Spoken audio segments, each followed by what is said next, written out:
All right. Good evening, everyone. Welcome to the Tempe City Council work study session. The time is now 4:05 p.m. Members of the public who attend the meeting physically are asked to maintain distance between other parties, and masks are optional for all attendees per City of Tempe policy. Alternatively, members of the public may attend the meeting virtually through Cisco WebEx events by visiting tempe.gov/councilmeetinginfo for more information. Council meetings can also be watched in real time via Cox Cable Channel 11 and at tempe.gov/tempe11.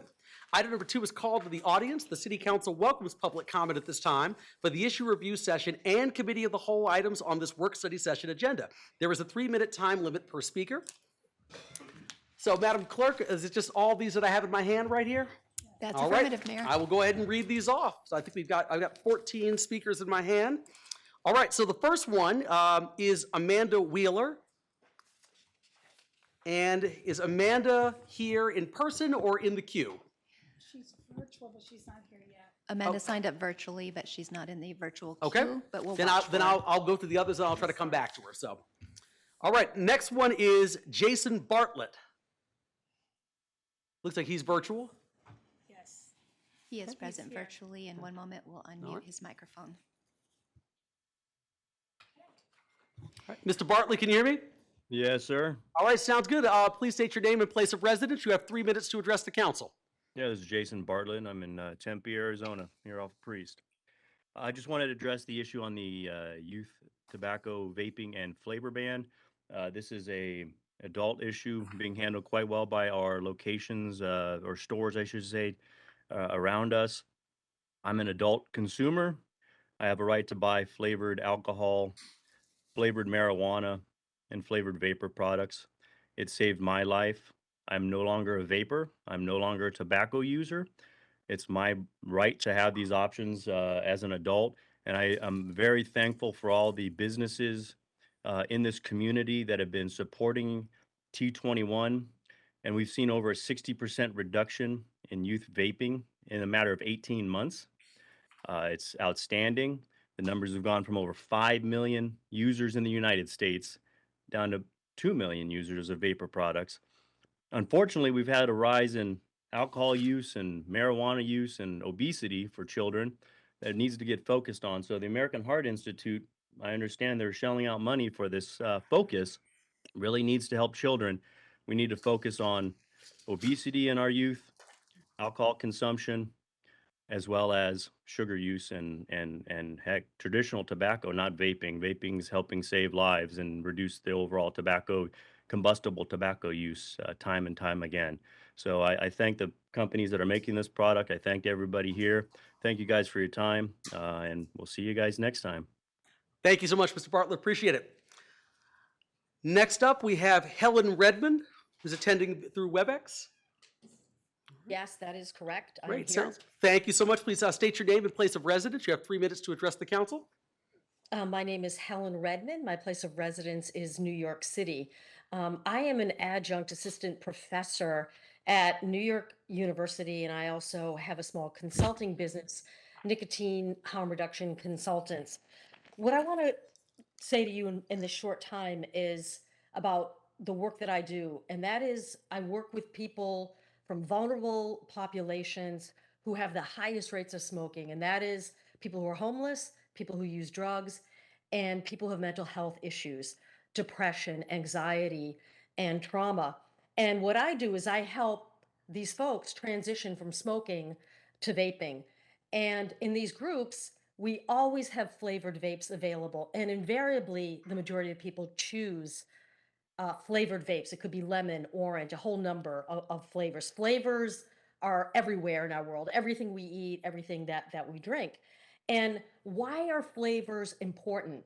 Because people who are trying to stop smoking tobacco don't want a product that tastes like tobacco, that tastes like a cigarette. So if you have a flavored vape, whether it's coffee, espresso, it helps psychologically break with smoking tobacco. So that's why it makes absolutely no sense to ban flavored vaping products, because if you do that, one, less people will make the transition, and two, those who do will be at higher rate of relapsing because a tobacco flavored vape feels very much like a cigarette.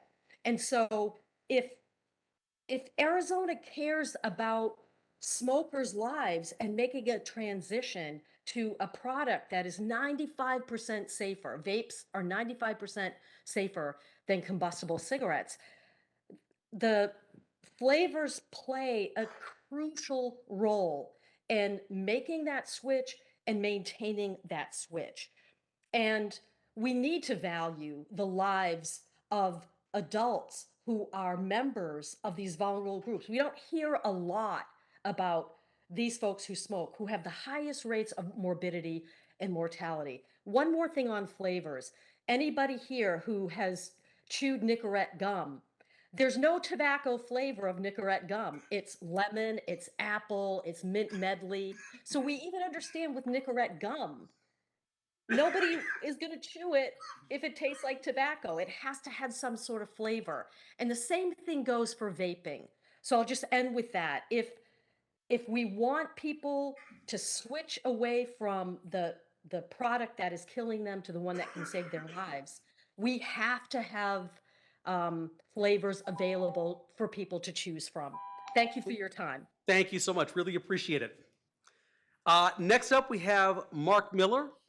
He is virtual, but he's not in the audience at this time. Okay. Lindsey Stroud is. Oh, hey. All right. Go. Come on up. Oh. I thought I saw you in the back, so. All right. Please come forward, state your name and place of residence. You have 3 minutes to address the council. Thank you, Mayor Woods. My name is Mark Miller. I represent the Arizona Food Marketing Alliance. We're made up of grocery stores and convenience stores throughout all of Arizona. Our office is in, excuse me, downtown Phoenix. We've been in an association for 80 years, so we've been around a long time. I guess just short and sweet that we do our absolute best every day to protect the residents and the youth of Tempe. We have strict policies for checking IDs to ensure that any nicotine products, whether they're synthetic or real, get into the hands of anyone under 21 years old. We're very diligent about it. Circle K and Quick Trip both record all purchases now with the driver's license to ensure that they are correct and assured that they are above age. Again, bans in general are really difficult. In 2019, both Flagstaff and Tucson initiated bans. I think from what I understand today, there has been no licensing because of the complexity of it. There has been no checks by the police department because there are just other pressing issues that they need to deal with beyond just doing sting operations. So again, we just want to be part of the process. If you do decide to go further and do stakeholders meeting, we would like to be part of it.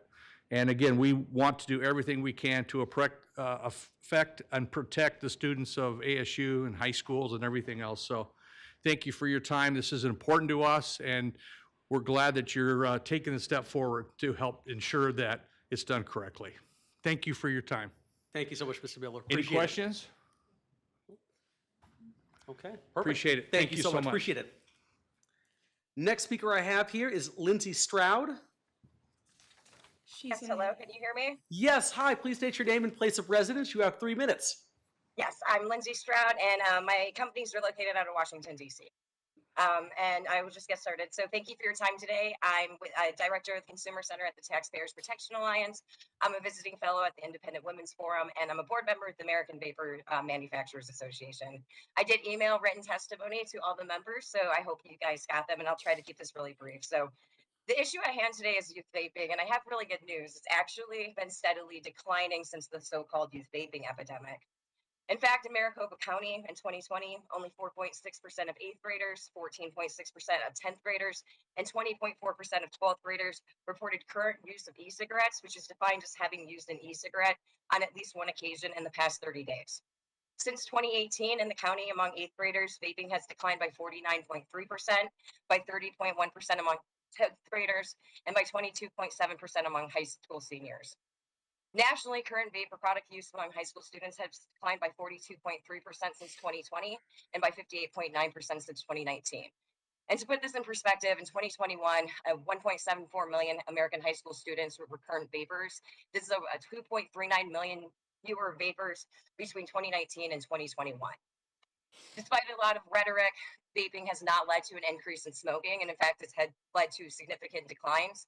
In Arizona in 2020, only 6.9% of 18 to 24-year-olds were current smokers. This is a 23.3% decline since 2016. And finally, I would implore lawmakers to understand the real reasons why youth are using e-cigarettes, and surveys over and over again are showing that it's not flavors. The 2021 National Youth Tobacco Survey found that among middle schoolers and high school schoolers that were current e-cigarette users, 43.4% reported using them because, quote, they were feeling anxious, depressed, or stressed or depressed, compared to only 13.2% which cited flavors. Other national and state surveys have found that youth are overwhelmingly citing using e-cigarettes because friends and family and curiosity. So rather than introducing draconian bans that fail to neither impact or take into account already happening reductions in youth vaping, lawmakers should focus on robust licensing and an ongoing dialogue between both retailers and adult consumers of tobacco harm reduction products. Studies have found these products to be twice as effective as traditional nicotine replacement therapy in helping adults quit smoking, as well as significantly less harmful than combustible cigarettes. Their use as alternatives to cigarettes should be encouraged, not impeded upon. Thank you for your time today. Thank you so much. Appreciate it. Next speaker I have is Haley Hodges. Is Haley Hodges here in person? Okay, not seeing Haley. Next up, I have Kyle Adolph, who's virtual. Yes, but he's not in the audience. He's not in the audience, okay. Let's put that here. Okay, next up is Rex Williamson. All right. Perfect. All right. Thank you, Mr. Williamson. Please come forward, state your name and place of residence. You have 3 minutes to address the council.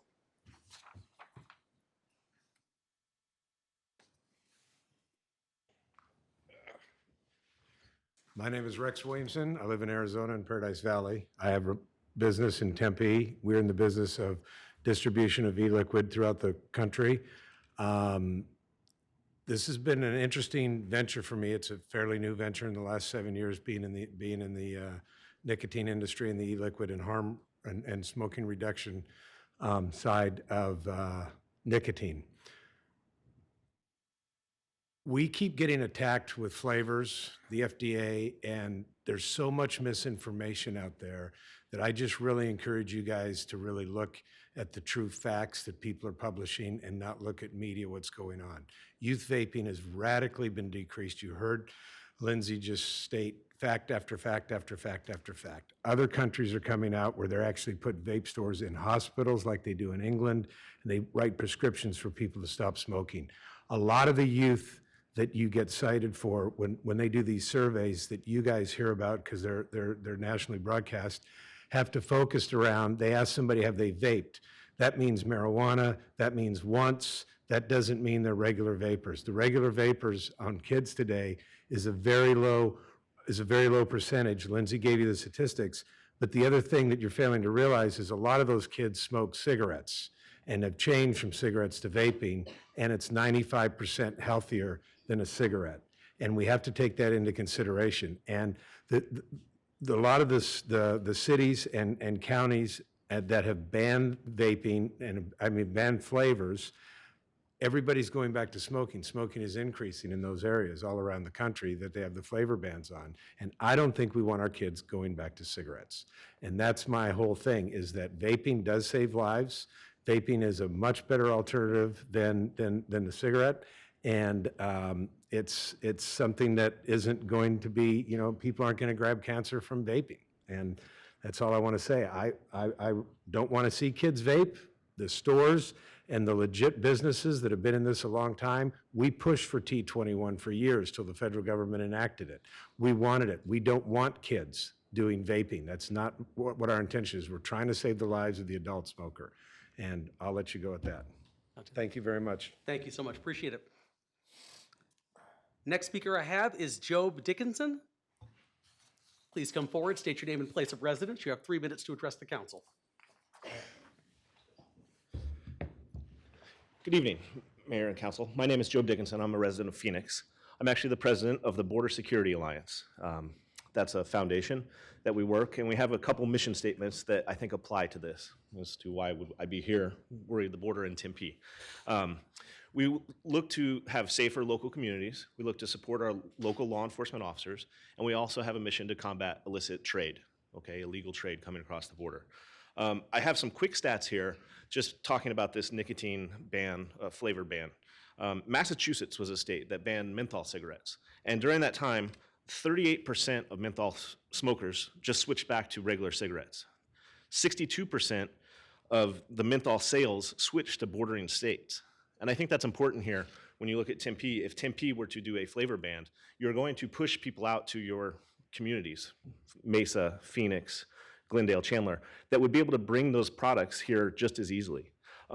Public health is very important, and I think we should have a dialogue on a lot of things that affect public health. However, I think you need to look at every aspect of that. One of the things we've seen with prohibition is that brings a black market trade. And when black market trade comes in, there's a lot of undesirable conduct that comes with that. Your violence, people selling cigarettes out of the back of a car, those people aren't going to be IDing people if they're teenagers, you know, if they're 21, if they're 18. So there's a lot of things that need to be looked at when we talk about public health. I think you've heard from the people speaking so far in the audience that there is a lot of data that non-combustibles are healthier than combustibles. There could be longer term with flavors, you know, going through that would help people transition off of cigarettes, off of tobacco altogether. So with that, I just would really like you to look at the overall picture. One last thing, the enforcement, if the ban were put in place, I think you could really stress out the local, your police department here. We've seen incidents across this nation where, you know, an officer has contact over what's considered a minor offense to a citizen. You know, in New York, someone lost their life over selling Lucy cigarettes. That was a national news. And so putting these officers that are ultimately going to have some type of conflict with either your stores, people on the black market trade, and if it comes down to a use of force happened and it doesn't look pretty to the media and it was over strawberry vape, that's going to be a very difficult thing for the whole city to deal with. So with that, I'll yield the rest of my time, and if you have any questions, I'm here for you. Wonderful. Thank you so much. Anyone questions? Thank you. Thank you so much. Appreciate it. The next speaker I have is Karen Kleinschmidt. Is Karen Kleinschmidt here in the audience? All right. Next up is Guy Bentley. Oh. We're out of time. Good night, everyone. Guy Bentley is my next speaker. Is he in the WebEx? Okay, sounds good. Hello, can you hear me? Yes, we can hear you. Please state your name and place of residence. You have 3 minutes to address the council. Thank you so much. My name's Guy Bentley. I'm Director of Consumer Freedom at the Reason Foundation. We're a non-profit, non-partisan think tank, and my area of focus is the regulation of tobacco and nicotine products, and I reside in Virginia. But you might be able to tell this is not exactly a Virginia accent, and the UK was mentioned earlier, and I'm actually originally from the UK, and I'd like to share that experience with the council. For more than 10 years now, the UK has adopted a strategy of what we call tobacco harm reduction, i.e. meeting smokers where they are and offering them much safer alternatives to combustible cigarettes, namely in the form of e-cigarettes. And we've seen dramatic success in transitioning smokers who wouldn't have otherwise have quit over to much safer alternatives. So much so, as that was mentioned earlier, that there are even vape shops in UK hospitals selling some of the very flavors that are under consideration to be banned. And fortunately, we have not seen a problem either with youth vaping, because the government actively informs smokers, adult smokers, of the benefits of switching to a much safer product while strictly regulating their sale to youth, which is absolutely crucial. Now, we shouldn't be entirely surprised by this, as there's been really great research done on the benefits of flavors in particular to appealing to current smokers, namely by Yale University's Abigail Friedman, who showed that adults who use flavored, i.e. non-tobacco flavored vapes, are significantly more likely to successfully quit smoking than those who don't, which is very important when we're discussing these measures. And as was previously mentioned, thankfully, the CDC has done really great work on showing the motivations, particularly for why youth vape. And what we find in the data is that flavors don't even make the top 3 reasons of why youth vape. But obviously, current regulation of that sector is incredibly important to keep monitoring. And thankfully, Tempe in Arizona has actually done better than the national average of keeping youth vaping low and it dramatically declining in recent years. So hopefully that will continue. So we can achieve reducing youth access to these products while promoting safer alternatives for adults to quit and not have some of these black market issues as we've seen in Massachusetts, as the previous speaker was suggesting. So with that, I'll leave it there. Happy to answer any questions and forward this information to the committee. Thank you so much. Sounds good. Thank you so much. Appreciate it. The next speaker I have is Samuel Nieto. He's not in the audience, Not in Mayor. the audience, okay. Danielle Diaz is. Okay, then next up is Daniela Diaz. She's unmuted. All right, Ms. Diaz, can you hear me? Oh, wait. There she goes. Can you hear me? Yes, can you state your name and place of residence? You have 3 minutes to address the council. Yes, my name is Daniela Diaz. I'm a local Tempe resident. I'm an advocate for our homeless population, and I work directly with our most vulnerable brothers and sisters living on the streets of Tempe. I'm calling today because I have serious concerns with flavored tobacco bans.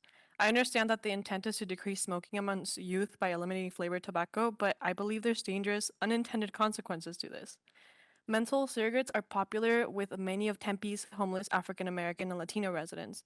Should this ban go in effect, is it reasonable to expect homeless who utilize menthol cigarettes to just stop? This type of policy will essentially create a new criminal class amongst your homeless constituency. At a time where there is so much tension between law enforcement and the community, why would elected officials consider doing something like this that will just agitate the situation? Let's not forget that the reason Eric Garner was approached by NYPD before losing his life in New York was due to him allegedly selling illegal cigarettes. Banning menthol cigarettes will just create an underground market and more unnecessary interactions between the homeless community and law enforcement. This is not a step in the right direction. Thank you. Thank you so much. Appreciate it. The next speaker I have is Graham Matthews. Is Graham in the WebEx? Yes, he is. All right, Hi. Mr. Matthews, hi. Please state your name and place of residence. You have 3 minutes. Hi. My apologies for not attending in person. I didn't realize I could. Greetings to the Tempe Council members, the Honorable Mayor Corey Woods, and all in attendance. My name is Graham Matthews. I have been a Tempe resident for over 20 years and a business owner of a local wholesale. A vape ban would result in consumers smoking tobacco. Tobacco killed 10,000 people today. 10,000 people died of tobacco usage today, and we are talking about vape simply because tobacco has been the established norm for far too long. Vape has been in existence for nearly 20 years. It started in Europe and eventually became popular in all other parts of the world. If tobacco usage had started 20 years ago, there would be innumerable deaths, numbering in the millions. In the 20 years of vape usage, we have had 0 recorded deaths from vaping nicotine and non-nicotine naturally flavored juice products. If there was a vape-related death, it would surely be more newsworthy than the 10,000 tobacco-related deaths that happened today. We all have had friends and loved ones that smoke tobacco. It is always concerning for their health and well-being. A loved one vaping relieves that anxiousness as it is not an imminent path to death or serious health problems as tobacco is. Once a smoker converts to vape, if they smoke tobacco 10, 20, or even for 30 years, their life will now be extended by quitting smoking. Keeping the healthy alternative of vaping preserves the health of an average working Tempe residents and prevents the enrichment of big tobacco companies. Let's not give in to the power, money, and control of big tobacco and their filthy, chemical-filled, cancerous product. Let's not move backwards in a world of nasty, headache-causing, deadly, secondhand smoke. Let's move forward in a world with a healthy alternative to traditional smoking. Vape, without nasty, stale tobacco smoke entering our lungs. Thank you to the council members and the Honorable Corey Woods and all in attendance for your time and your service to the community and all the residents of Tempe. Thank you so much. Appreciate it. All right, just a quick run through here. Is Amanda Wheeler here? It is. Amanda Wheeler. Yes. Hi. Please come forward, state your name and place of residence. You have 3 minutes to address the council.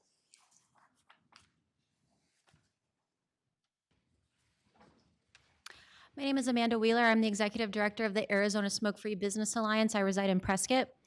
Thank you, Mayor Woods and council members. Just for a moment, please put yourself in the shoes of the members of the Arizona Smoke-Free Business Alliance, many of whom are first-generation Americans who are making a life here in Tempe. You have opened a storefront selling a product that is helping people, many of whom are lower income, achieve something amazing. You are helping them quit smoking with a product that is proven to be 95% less harmful. Breaking free from cigarettes is not easy. I had cancer and I still couldn't quit. It wasn't until I found vaping that I found a way to recapture my health. I can show you a decade worth of peer-reviewed research that affirms what I have learned through personal experience. Vaping helps adults quit cigarettes, and flavored vape products keep adults from going back to combustible tobacco. Just last week, researchers at the University of California, Davis found that municipal flavor bans do not work, and researchers at Penn State confirmed that e-cigarette or vape devices reduce cigarette use significantly. We also have a steady drumbeat of highly esteemed independent writers challenging the prohibitionist. Dr. Jazet Luwalia of the Surgeon General's Interagency Committee on Smoking, Ronald Dworkin, an anesthesiologist and political scientist, Seth Mnookin, who directs the graduate program in science writing at MIT, and former New York Times writer John Tierney have all recently published strong arguments in favor of vaping. These findings should help crystallize your opposition to a flavor ban. In addition, the proposal before you contains a significant flaw. Banning the sale of flavored vape products while leaving flavored tobacco products on the shelf will only drive more adults to the deadly clutches of a pack of cancer-causing cigarettes. Let's be better than giving cigarette sales another boost. I have been an advocate for vaping for many years. I have testified and spoken with lawmakers who were promised by powerful global health advocates and billionaire activists that bans are the only option. This outdated thinking drives organizations such as the Campaign for Tobacco-Free Kids and makes them relics in this debate. These organizations are bankrolled by billionaires like Michael Bloomberg and are trying to retroactively fight the scourge of cigarettes by imposing the public policy today that they wish they had confronted big tobacco with 50 years ago. Here's a real solution to stopping tobacco use. Why would we ban the most effective form of smoking cessation ever devised? The vape shop model works. These storefronts resemble a clinic where people learn how to break the cycle of cigarette addiction. Vape shop clerks help tailor a specific vape product with a preferred flavor that keeps their customers from returning to the deadly fix that comes from cigarette smoking. In summary, flavor bans are well-intended, but they don't work, and worse, they drive people back to smoking cigarettes. The proposed ordinance is flawed because it promotes the sale of flavored tobacco. A decade of dedicated study and research confirms that harm reduction is far more effective public policy than prohibition. Thank you. Thank you so much. Appreciate it. The next speaker I have is Joseph Uhas. Please come forward, state your name and place of residence. You have 3 minutes to address the council. Well, good afternoon, Mayor, members of the council. Joe Uhas on behalf of the Campaign for Tobacco-Free Kids. I'm a 27-year resident of the Valley. I reside in that suburban community, the Tempe, known as the city of Phoenix. I know that there's no ordinance before you tonight, and mindful of your time, I've been tasked by our coalition of public health, education, youth advocates, and social justice organizations to come here tonight to simply thank you. I'm joined tonight by Nicole Olmstead, who is a Tempe resident, member of the active with the Tempe Coalition from the American Heart Association, Brian Hummel, who advocates on behalf of the American Cancer Society Cancer Action Network here in Arizona, and also Joanna Struther, who is with the American Lung Association here in Arizona. I've been asked by a broad coalition of organizations such as the Maricopa County Medical Society, the Arizona Public Health Association, Children's Action Alliance, Boys and Girls Club, Big Brothers Big Sisters, Chicanos por la Casa, NAACP Maricopa branch, and the East Valley NAACP. the Arizona School Boards Association, the Arizona Superintendents Association, and perhaps most notably in the education community, the Tempe Union High School District. A broad coalition of some 50 organizations who asked me to come here tonight to simply thank you for placing this on your agenda, moving this issue forward. I want to thank particularly Councilmember Navarro and Garland for their work these last 10 months in a series of 4 meetings that their committee has held. It's our hope that you will move this issue forward. Our coalition looks forward to continue to work with you and your staff, not only to present facts, third-party facts that are valid, that prove that flavors hook kids, and refute some of the things that you've heard tonight and frankly, even in the past, because this is really a monumental opportunity for all of you to, again, advance a policy measure that will not only have a huge impact in saving the next generation of nicotine addicts here in Tempe, but perhaps be a real contribution to a statewide movement. Thank you very much. Thank you. All right, quick last call. Kyle Adolph? Samuel, you're welcome. Samuel Nieto is now in the virtual audience. Okay. All right. And he's unmuted. All right, Mr. Nieto? Hi, hello. My name is Samuel Nieto. I live on Manhattan Drive in Tempe. I am here and I represent Southwest United Latino veteran. I served on the USS Abraham Lincoln Station in Everett, Washington from October of 1997 to October of 2001 as a DC-3 firefighter. I am here today because I oppose any type of tobacco flavor ban. I wanted to alert the members of the fact that many of my brothers and sisters that served in the military are also part of the recovery community. They have changed their lives for the better, and many of them have traded in drugs and alcohol for coffee and tobacco. As I am sure you are aware, menthol cigarettes are the cigarette of choice in communities of color. Regardless of how we personally feel about coffee and tobacco, please don't create a burden for folks already in a delicate balancing act in life by turning otherwise legal activity into an illegal one. And even if smoking flavored tobacco itself will not be a crime, you create a burden for people in recovery by forcing them to utilize an underground market or to travel to Nevada or Colorado to purchase menthol cigarettes in bulk. If deterring underage youth from smoking is the goal, why don't we invest in education to achieve that goal? It would be money much better spent. Thank you very much for your time. Thank you so much. Appreciate it. And Kyle Adolph, still not in there? No. Okay. All right. So before we are done here, is there anyone else in the audience who would wish to address the City Council on any agenda item? And if so, please come forward and state your name and city of residence for the record. All right. Seeing none. Yes, Councilman Keating. Thank you, Mayor. Since 100% of our public comment was on this issue and we had people in the audience, I wonder if it'd be all right if we took the tobacco issue first. You read my mind. All right. Hey. I already recommended that.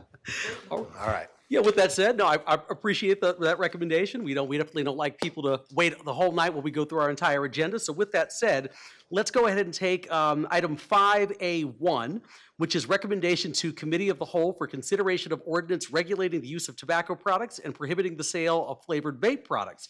And with that, I'll turn to Councilmember Garland. All right, thank you, Mayor. I just want to say I appreciate everybody that has been here in person or online or sent in a comment card to discuss this issue. It is really important, and we really do want to hear from everybody.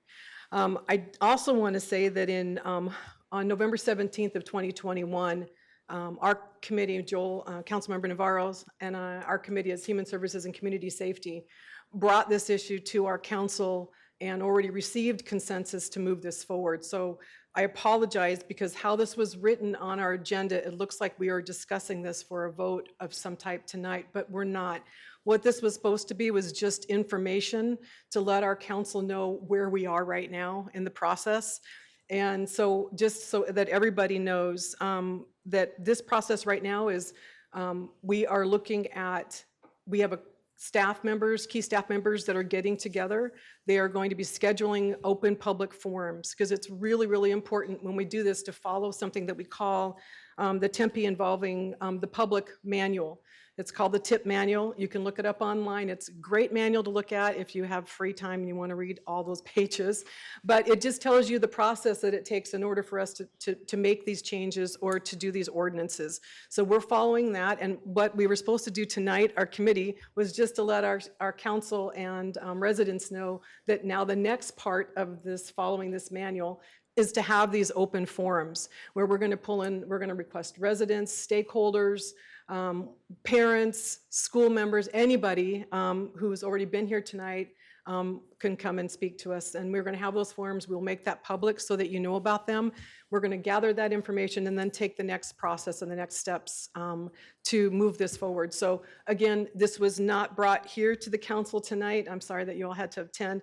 But it's not brought to the council to make a decision on. It was just supposed to be informational. So I apologize the way that that was written and brought forward. I just wanted to make that information clear. Sounds good. Thank you, Councilmember Garland. Anyone else on council, any comments or discussion? Do you want to go? Go for it. All right, Councilmember Keating. Thank you very much, Mr. Mayor. Thank you, council members Garland and Navarro, for bringing this forward. Thank you to the members of the public who've spoken to us so far tonight. And of course, for meeting me at Moondocks Bar and Grill a couple weeks ago. Look, I think if the goal here is to reduce teen vaping, teen smoking, I think 90% of that goal is done through at least how it was explained to me is there's a two-tiered approach to this. There is a registration and enforcement approach, and then there's the flavored vaping ban as well to reduce teen smoking. And I think if the goal of this is to reduce teen smoking, and we all know that it is, I think 99% of that we get to 99% of that goal through the registration and enforcement mechanism over the flavored vaping ban, right? For a lot of reasons. We've heard many reasons here today why it might be better for someone to vape as opposed to smoke a cigarette.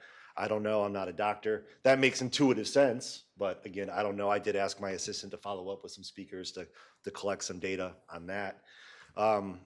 I think the enforcement thing is absolutely something the city can do and should do in conjunction with our police department. It's a noble pursuit to eliminate teen tobacco use, but I have reservations about limiting the choices of adults who may vape in the city. If you want us, and look, I'm not a vapor. That may surprise some of my colleagues. I've never smoked a cigarette in my life, and I've never vaped.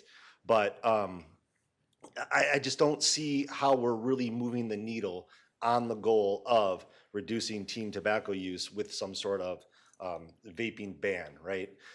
Look, Tempe, we all know Tempe is a tall and skinny city. No matter where you are in this city, you're 2.5 miles away from another city. We all know kids are resourceful. And we all know kids are going to get what they want. Certainly I was a resourceful, spirited young man. And back then I didn't have a scooter on every street corner to get me around either. I don't know what the answer is, but I know that I'm deeply uncomfortable with an overall vaping ban, and I'm very, very supportive of an increased enforcement mechanism to make sure these retailers are not selling tobacco products to anyone under the age of 21, and if they are, there is legal consequences for that. So I would ask the committee, when you come back with something, say you guys come back with an ordinance to do, whether it's the enforcement mechanism or it's the flavored vaping ban or whatever it looks like, to split it up into two different ordinances, because I would happily support the enforcement mechanism. I have no problem with that whatsoever. Again, it's a noble thing that the city should be doing, but the flavor ban is where I'm having a lot of heartburn, and I don't want to I don't want to throw the baby out with the bathwater on this, you know what I'm saying? So two different ordinances would make me comfortable in, hey, I'll vote for one, but not the other. But I don't want to vote against it all just in general, because I have serious concerns about a flavored sale ban. So that's what I would ask of you in your considerations, is just look at maybe doing, and you can do them in the same public meetings and all that. Ultimately, if you have 4 votes to do it as you want, it's not going to change anything because you'll get both passed anyway. I just don't want to vote against what is a really good idea because I don't like the second half of it, if that makes sense. So thank you for your consideration on that. Thank you, Councilmember Keating. Councilmember Navarro. Yeah, thank you, Mayor, and thank you, staff and everybody who's put time in, and the people that have come and spoke about this on both sides, and we appreciate the feedback and comments. And I think at the end of the day, this is an issue that has been brought up by coalition. It's been an issue that's been brought up by the schools in general, and me having kids myself and a 12-year-old, and him telling me the things that he sees even at his middle school is surprising, to say the least, when it comes to vaping or what's in the vape. Not even just tobacco, but anything else that possibly could be access to. So I think this was a discussion that absolutely for our committee was prudent and appropriate for us to engage in. I think for the city to look at what we can do to make this ordinance as friendly as possible, but also to understand and have the concerns of our youth in general. I think the public forums and the community outreach with business owners and also our kids and members of the public, I think it's going to be great. I think we're going to get a lot out of that information, and as we go forward, we're just going to be taking notes. But at the end of the day, we want to be able to make sure we're going to craft something that actually helps us out and helps the community out and helps our youth out. So, Thank you, Councilmember Navarro. Any other council members, any comments or questions? All right, wonderful. Thank you so much, appreciate it. All right, let me just do this since we're already on committee of the whole. I want to go very quickly. Item 5B, council committees in progress, updates as needed. Does anyone have an update on their council committee they'd like to give at this time? All right. Hearing none, that eliminates that section of the agenda. We can actually go back now to item 3A. So the Downtown Tempe Authority update has actually been postponed, will be provided at a future work session, which brings us to item 3B, which is downtown infrastructure projects. And so I'll go ahead and call upon Marilyn DeRosa, who's our Transportation and Engineering Director, and Julian Dresang, Deputy Engineering and Transportation Director. I know Richard Adkins, who's also our urban forester, is available over WebEx if anyone has any questions from council. So Julian, Marilyn, floor is yours. Thank you. Good afternoon, Mayor and members of council. Thank you, Mayor, for introducing Julian and I. That was the first thing on my notes here. In the last 6 months or so, council has asked staff to focus with more intention on the downtown area. We heard through a number of meetings that the downtown area, and Mill Avenue in particular, is lacking some of its previous luster, and that council wanted to focus more resources from our capital program on a variety of improvements. As a result, this year's capital budget includes substantial funding available for downtown, and we'd like to thank you for that. Julian will be describing a number of current and upcoming capital improvements in the downtown area. I'd like to point out that things are likely to take a little longer than we'd all like. As you know, when you're remodeling an older home, you have to sometimes replace the electrical and the plumbing before you can move in the new appliances.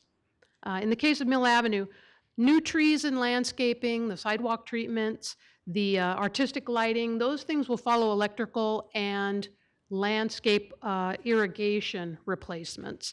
So Julian will describe the items that you'll see occurring this fiscal year, and most of the above ground construction will begin sometime next fiscal year. So go ahead, Julian. Thank you, Marilyn. Thank you, Mayor. Thank you, Council. Thank you for having me here today to talk about a very important subject, and that's our investment in our downtown. With this initial slide, we're talking about our council priorities. This really touches upon every element of our council priorities. We named a few here with feeling safety, making our downtown accessible through ADA improvements, 20-minute city, getting to where we need to get to be, and tree coverage. And this is really, these are just 4, but we could have probably added 20 other priorities here to this presentation, because it really, this downtown is so important and really does touch upon a lot of elements within our strategic program. This one? Sure. So I'm just going to talk about a number of programs and projects that are happening in our downtown this fiscal year, as Marilyn pointed out. 6 are going to be the topic of our conversation today. We're going to talk about the Mill Avenue bridges and some string light replacement, downtown Festoon Lighting, the Mill Avenue Streetscape project with its infrastructure improvements to go along with that, the 5th Street Streetscape with a public restroom element, facility safety barriers, and then touching briefly upon a topic that's come up a number of times about a pedestrian-only phase at the intersection of 5th and Mill. So the first project that you're going to see happening is the Mill Avenue Bridge string light replacement. So these are existing string lights. They're iconic. If you ever see any pictures of the downtown at night, they're always lit up and bright, and we want to make sure that continues to be the case. So we will be going through the process of procuring and then installing these new string lights early in spring next year. To follow up with that, we have some other lighting improvements in the downtown. These are Festoon Lighting, and so there's an image of that here on this presentation. The plan is really on 4th Street and on 6th Street to make those areas off of Mill Avenue more inviting to pedestrians and those visiting the downtown by adding that overhead component, lighting up the area, just making it a much more welcoming area for our visitors. So here's the first item. This is showing 4th Street, just west of Mill. And then also, this is 6th Street. We'll be doing both the east side and the west side. And so this is just a visual of what that might look like. We're completing the final design right now for those, and we expect construction to begin also in early spring of next year. Next, I'm going to spend a couple of slides talking about the Mill Avenue streetscape improvements. We're finalizing the conceptual design, so we worked with a consultant, J2, to figure out what Mill Avenue could look like between University and Rio Salado. We had heavy outreach with the DTA and their partners to really get ideas. What do they want this area to look like? What would improve this area to make it more welcoming to visitors and guests? And so I'm going to touch upon some of the specific elements that this conceptual design included. And we expect the final design to then begin this fiscal year with construction in 23-24. So again, some of the major elements include decorative sidewalks.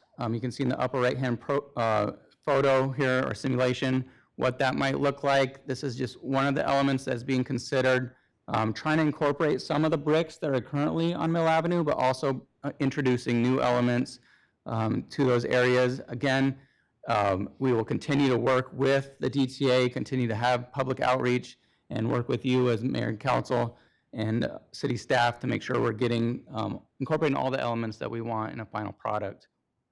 We're also looking at improving the intersections, and also, Marilyn touched upon this, but electrical and irrigation upgrades are so important. For us to have good lighting in the downtown, we have to have a good electrical source. If we want to have beautiful trees that are healthy and growing, we have to have a good irrigation source to give them the water that they need. So right now, we have aging infrastructure out there, and so unfortunately, a lot of it's going to be underground, and we won't see that, but it will ultimately allow us to have the above-ground infrastructure that we want and need out there.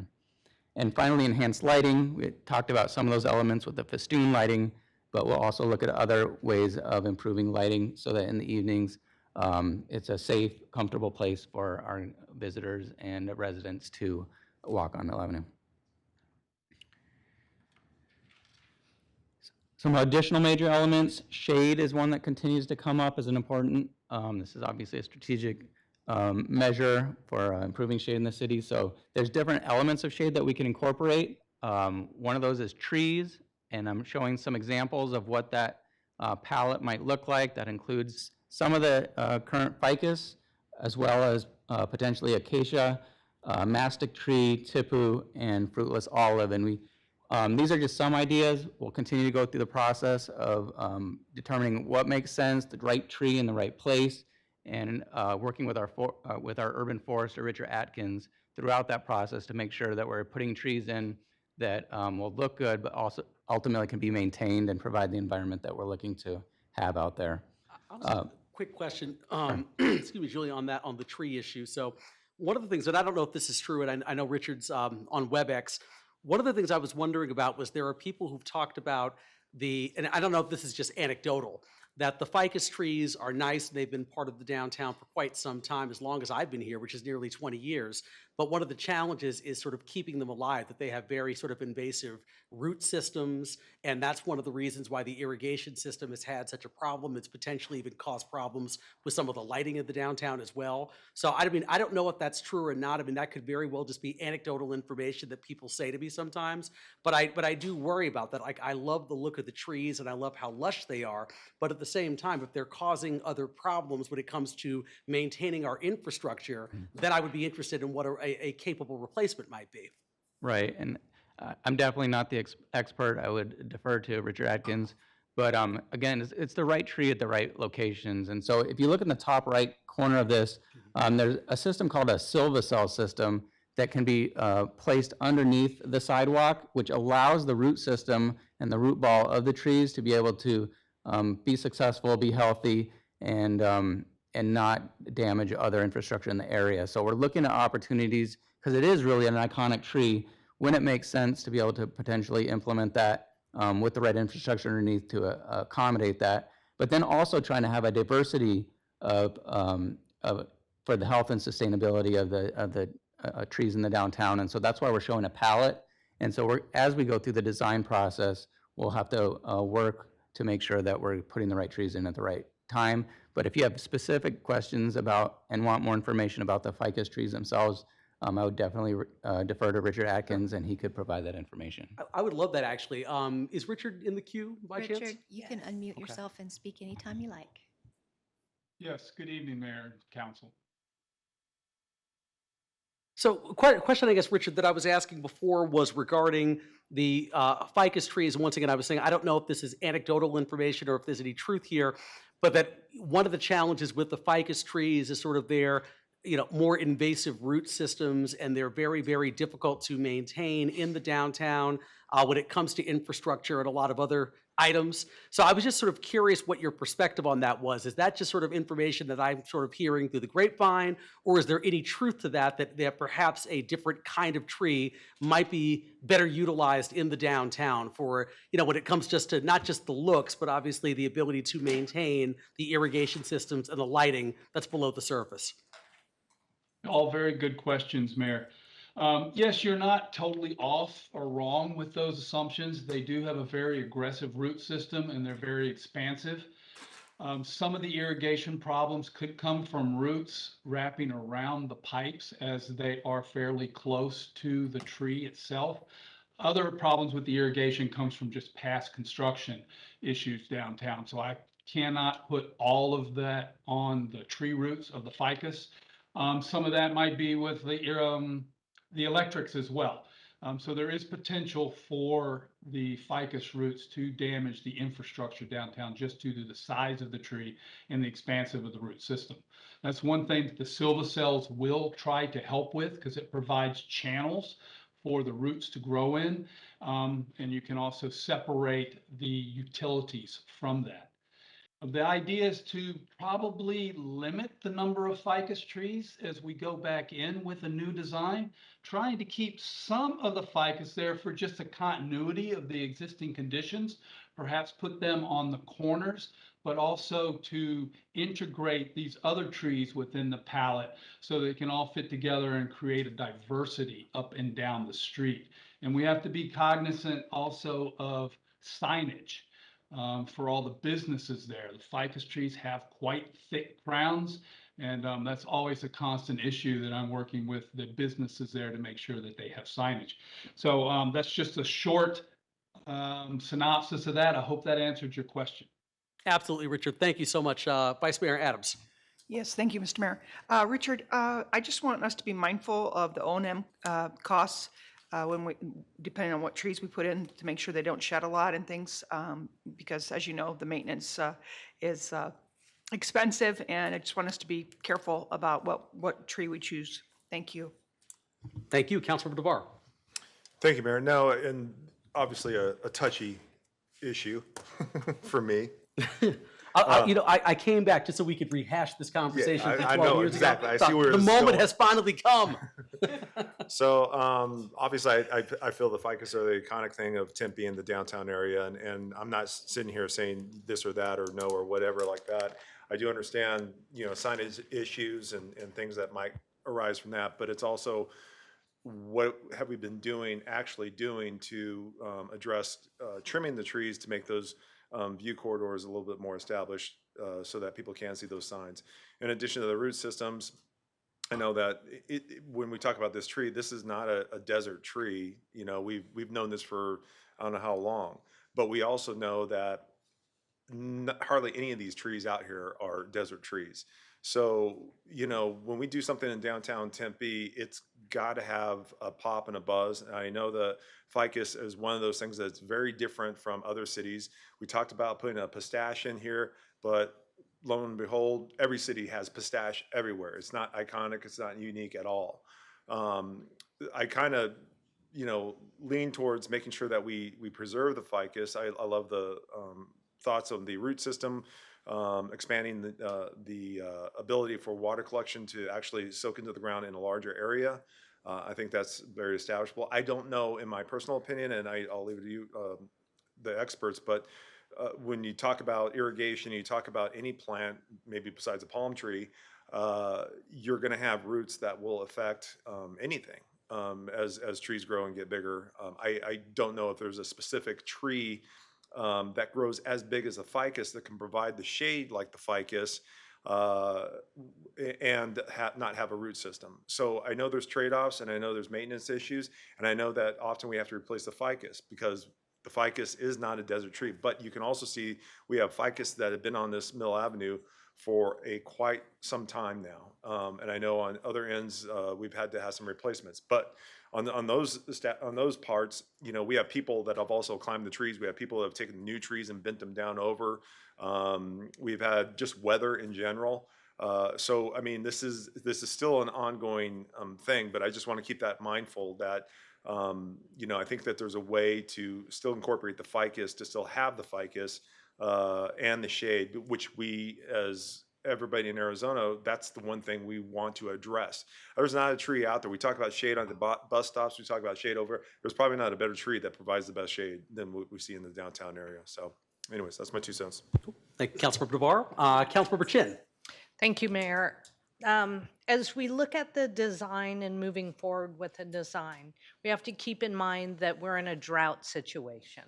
And while I do love a tree canopy, I think we need to look at some options of using a combination of perhaps fewer trees, whatever they may be, and maybe some other sort of shade canopy of some sort. But I think whatever designs we are looking at moving forward, we have to incorporate some other options as well.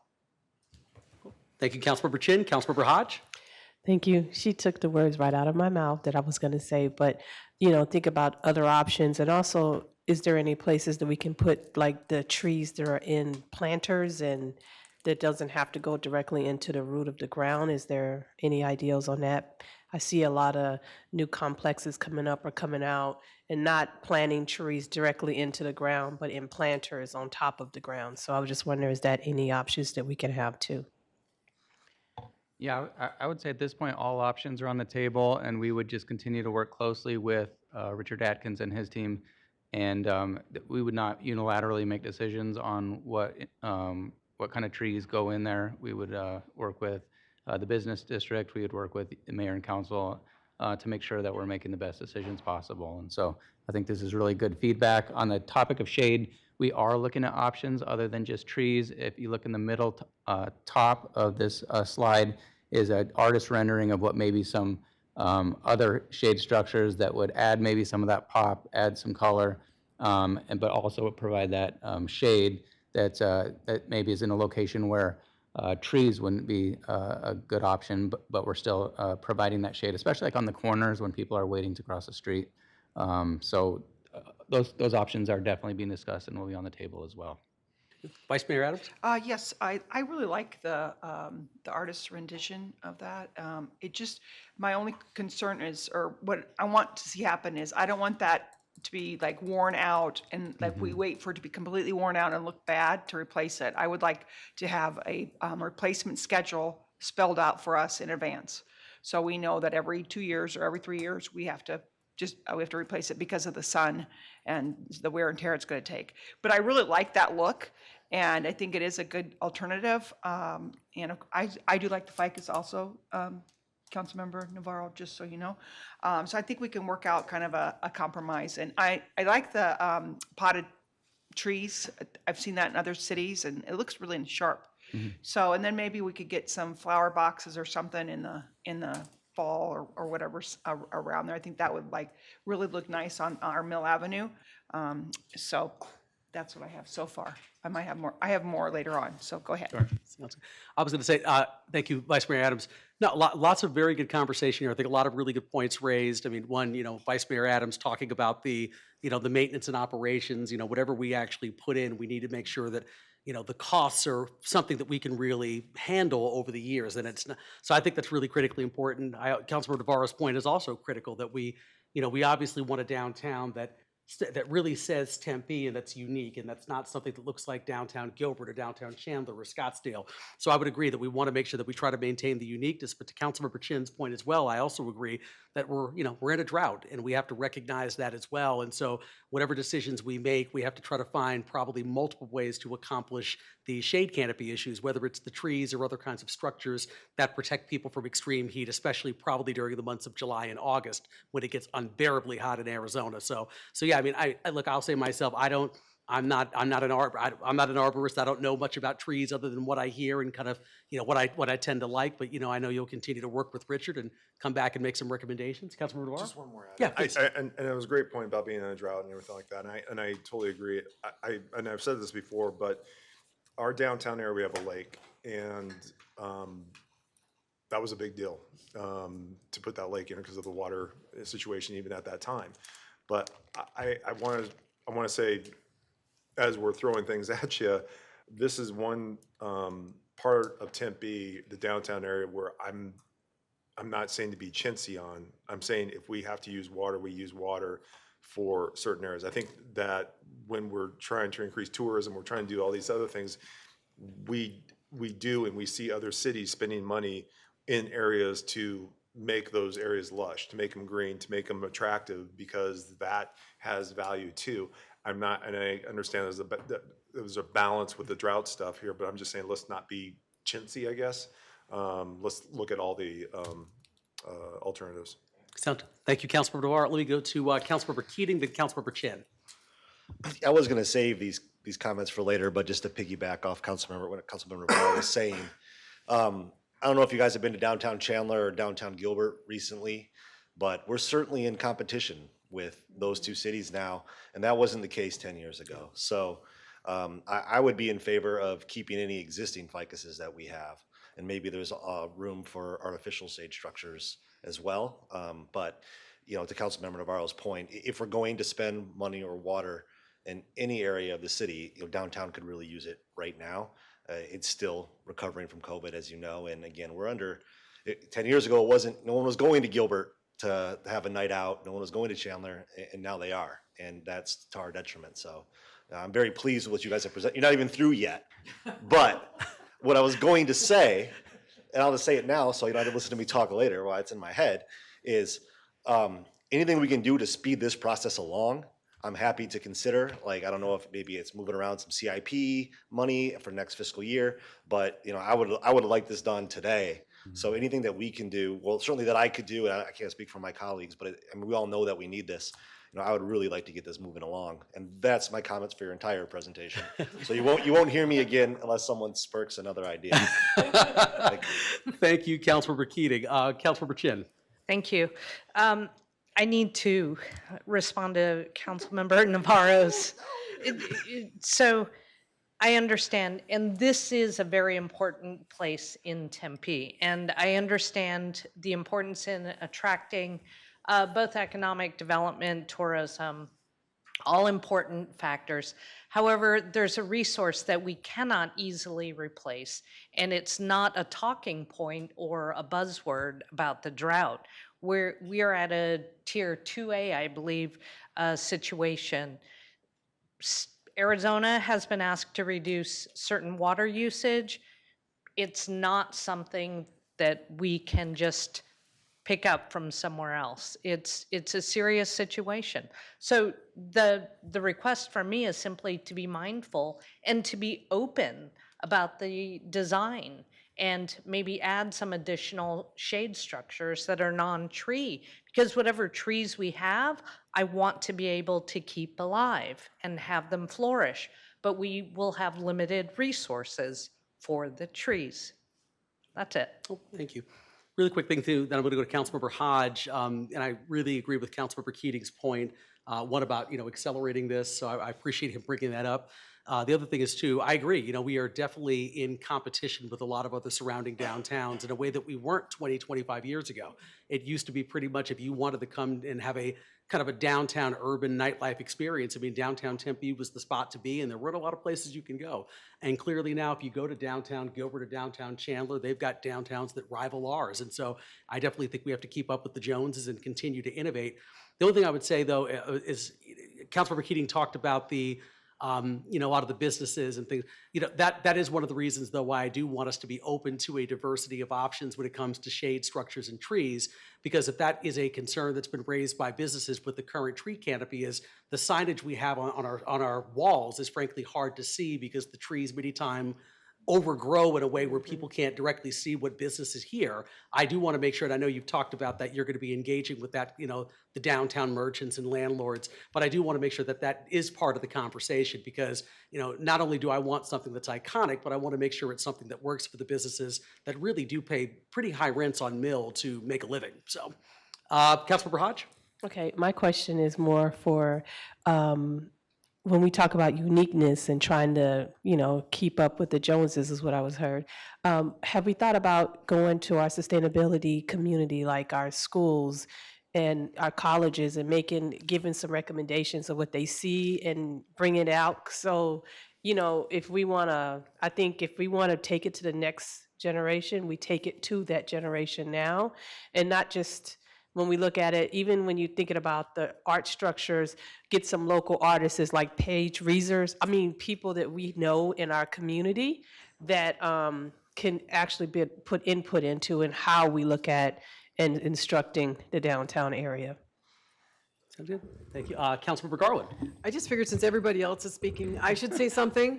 So I agree with a lot of what's being said up here. I do want to point out exactly what Councilmember Chin had said, something about our water, about being really mindful of that. And I think that maybe there's a lot of things that we can do before we start putting in flower pots and more trees, that we looking at other kind of shade structures. And we got to think that we need to lead by example, because people are watching us. And if our residents are saying, well, they're going to make me, or I need to conserve my water, but Tempe's putting in a bunch of trees and flower pots, that may not look very good. It may look good, but it may not look good for us if we're really trying to set an example for our community. So I agree that we should maybe try to do things that are not putting in new living plants right now that need water that we just can't sustain. Anyway, thank you. Thank you. Vice Mayor Adams and Councilmember Navarro. Marilyn, when you started off the presentation, you said that that it was, not going to happen overnight, or it sounded like there was going to be delays. Can you expand on that? Thank you, Mayor and Vice Mayor. And I wasn't referring necessarily to delays. I just want to be sure to get the underground infrastructure designed and constructed that will support the above ground infrastructure. So the below ground infrastructure would be the addition of, or the redesign, the reconstruction of the electrical system and the irrigation system. And with respect to the irrigation system, I wanted to say that, Richard can answer all these questions way better than me, but I do know that more water doesn't always mean healthier vegetation, right? So we can design irrigation systems with the help of Richard and underground infrastructure, the silva cells, for example, that will support and enhance the health of the trees without necessarily adding more water, right? So I heard that. We heard that as a team. So with respect to in response to your question, Vice Mayor, Yeah, I wouldn't say that it's delays so much as we're not going to be able to build that above ground infrastructure till we get the irrigation and the electrical designed and constructed. Yes, of course, I understand that. I would like us to have a timeline because this is a very high priority. I mean, I know Councilmember Navarro and I have been talking about this and really pushed for more funding into our downtown. And I have been to Gilbert and Chandler. We're losing the competitiveness of our downtown right now to them and others. And I just feel like we really need to have a tight time frame on this. And this is a very high priority for us. I know it is for this council. And I'd like a time frame tonight if you can address that. Yes, thank you, Mayor and Vice Mayor. What we'll do is we'll go back. Julian will work with his team. I think it would be, for me to give you a timeline tonight, apart from these broad strokes that we've provided, I think would be unfair to his team.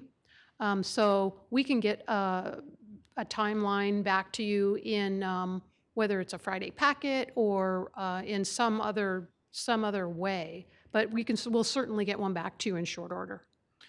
Okay, and are you going to do it in-house or are you going to have consultants design the infrastructure?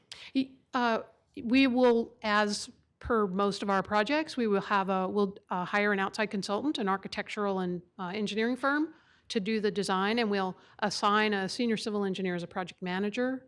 And then when it moves to construction, obviously we hire a contractor. We're talking about using a different technique, procurement technique for the construction services, using a CMAR perhaps, rather than an invitation for bid, so that as we run into issues, we will undoubtedly uncover issues as we begin working under the sidewalk. We have a CMAR on the team, and the CMAR can address those in real time. So we are assuming that using the CMAR procurement technique, that will help us to shorten the time frame as well. Okay, and you said, Julian, you said that about the lights on Mill Avenue. When did you say those are going to be replaced on the bridge? On the bridge? Yes. We're in the procurement process, and that is going to be early spring of 2023. So as soon as we can procure those lighting, and that's an asset management program that we have. So that's actually been on the books for we knew that every so many years it needed to be done, and so it's exciting that that process is coming through. So 3 years ago it was 3 years out, and now we're to the point where we're replacing it then. So you had spoken to that earlier about the importance of not only installing things but then maintaining them, and so having them incorporated into an asset management program is so very important. And so the string lights are a perfect example of that. So Isaac and his team are working on the procurement of those lights, and that'll be the first thing that you'll see done, and then with Festoon Lighting shortly thereafter that I talked about earlier in the spring. And the string lighting also will be in the spring? Yes. When it goes back and forth? Yep, the Festoon lighting. Yep. Okay. All right, yeah, it just, as soon as you can get this rolling, this isn't something that I want to say we couldn't find anybody or whatever. I don't want any delays on this. This is a priority. Thank you. Thank you, Vice Mayor Adams. Councilmember Navarro? I was just going to let you know what we heard.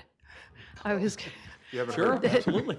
That we heard that, I want to say with respect to, I'm not a planner, not an architect, not a designer, I'm an engineer, but I do feel like Mill Avenue is different than Gilbert, Chandler, even Mesa, we're eclectic. And I think that it's okay to mix different species of trees with Richard's support. I think it's okay to have structural and engineered shade mixed with natural shade. I think all those things are okay. I think that is kind of what Mill Avenue is. It's a little bit eclectic. As long as there's a theme and that there's we maintain some of the existing, bricks, perhaps maintain some of the existing, the ficus, as Richard mentioned, perhaps on the corners or in strategic spots. I've been saying to pay homage, right, to our history. But I think all the things you've asked for, the being conservation-minded with respect to water, I think the natural and engineered shade. We heard that that the time frame, you'd like us to make this one of our highest priorities, and we're looking at procurement techniques to do that, and that the lighting is important. There can be artistic lighting. The undersides of these of the engineered shade elements, we're talking about lighting them at night. So there's and signage. We want to try to standardize the wayfinding and the signage, but that doesn't need to be eclectic, right? But what we heard is that it needs to be visible, right? The signage for the vendors. Oh, and stakeholders. We heard stakeholders with respect to Councilmember Hodge. You talked about the youth as stakeholders. So we're working with the DTA, and we will include that in our outreach with stakeholders. And I think I captured everything. Yeah, and just one part, when you talk about design, I know you just touched on it with design and architectural. Are you going through a bidding process to get the right architect, or do you have a? I should let you answer, Julian. You're doing the work. We'll be going through a request for qualifications process to get a designer on board and that's what we're working currently on. So once we have the designer on board, we want to make sure that we do follow through with our due design process, that we're accounting for all the different elements that need to be accounted for to have a good design that's going to, that we can build and last for a long time. Making sure we have that outreach to the DTA, to potentially the youth, to just all the different stakeholders. We want to get this done quickly, but we also don't want to rush it to the detriment of the project. So, I wish we could design, construct, and build tomorrow. If we could do that, we would do that. But we will accelerate this as much as we can with ensuring a final product that we're all happy with. So when you say design, you talk about the whole landscape and everything that comes part of that design process, or are you specifically just talking about the construction, the sidewalks, and things like that? But it's all encompassing. It'll be basically storefront to storefront across the Mill Avenue. There's with median islands, landscaped, with sidewalk space. With all the different elements that I'm covering today in this presentation will be included in that. One thing we do know is we're looking at the full distance from Rio Salado all the way to University. In all reality, having that as one giant construction project from a funding standpoint, as well as just from a impact to the downtown, we want to be cognizant of that. And so we'll probably be dividing us into phases. Trying to probably start in around the 5th and Mill area, and then seeing what areas, if we can go from like 4th to 6th perhaps or something, focusing on that, and then working our way out, because we don't want to have the whole area torn up. And we also have, we appreciate the additional funding that the council has provided us, but it's probably going to be a multi-year project to be able to adequately include everything.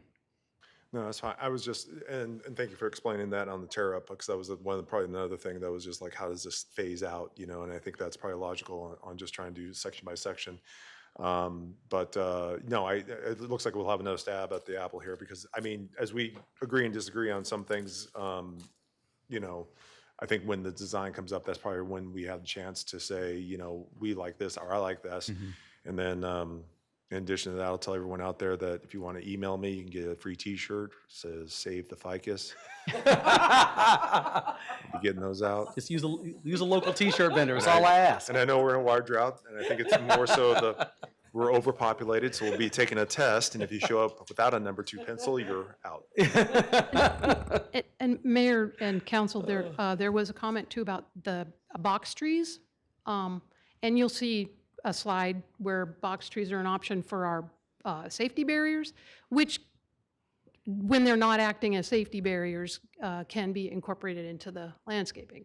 So, are you gonna? I'm sorry. Were you going to talk about the box trees? I mean, you got more presentation, right? Yes. Okay, thanks. Sorry. Can I say one quick thing before you go on to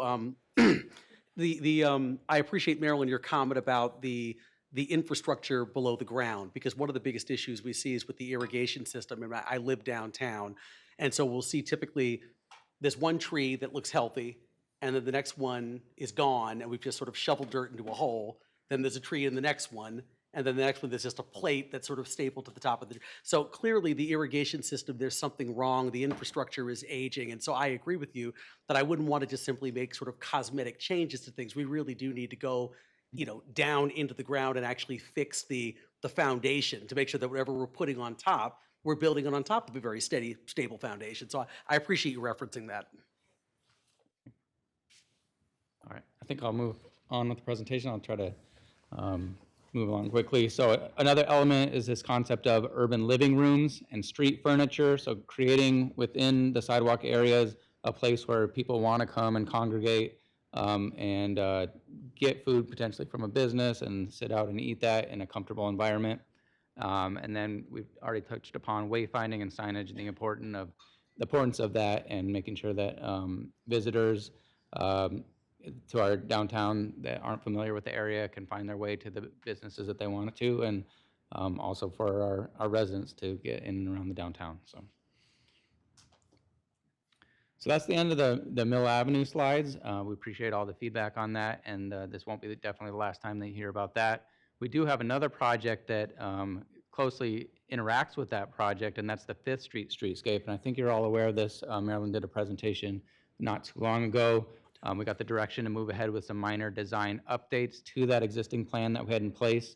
That includes some changes at the intersections, as well as we want to make sure that the intersection of Mill and 5th Street is cohesive, and so we're going to update that design to make sure that these improvements that we make on Mill aren't lost on this other project, and that interaction of these two projects again is cohesive. And so we are moving forward with making those updates, and the construction dollars for that project are become available in July of next year with the new fiscal budget. So we plan on being in place with those design updates to hit the ground running with the new fiscal year construction dollars.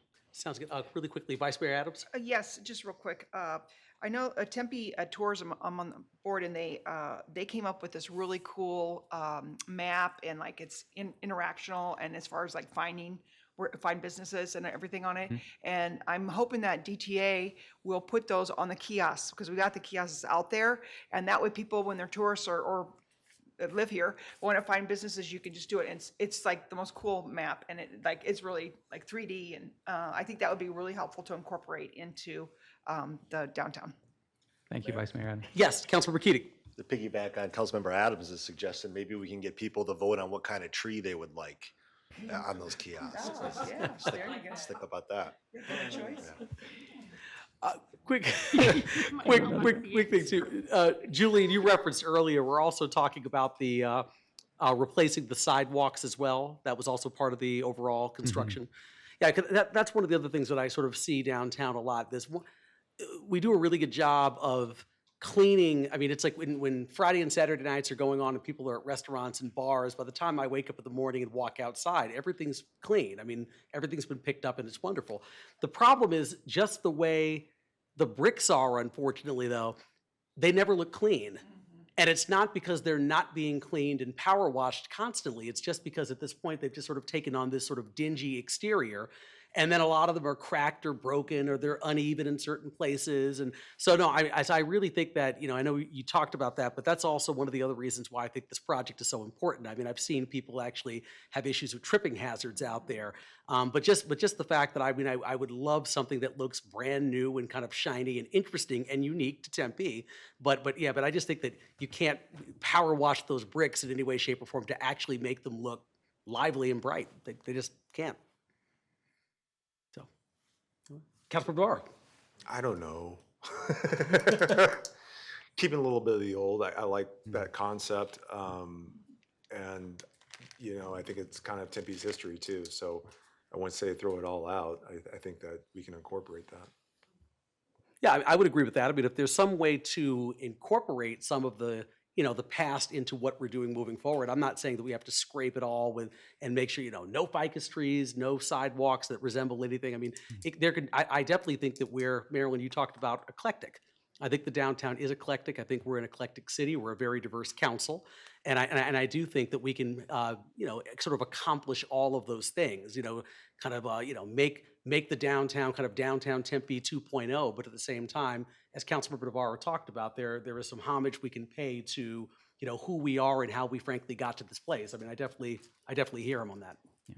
Mayor, Woods, Council, and that reflects too some of the feedback that we've gotten from the DTA and their members. So including portions of the brick maybe in strips or in linear inclusion in the sidewalk areas, but maybe also introducing other elements to kind of refresh the sidewalks. And so that was the feedback that we've gotten, and that's kind of the direction that we're looking to move forward with.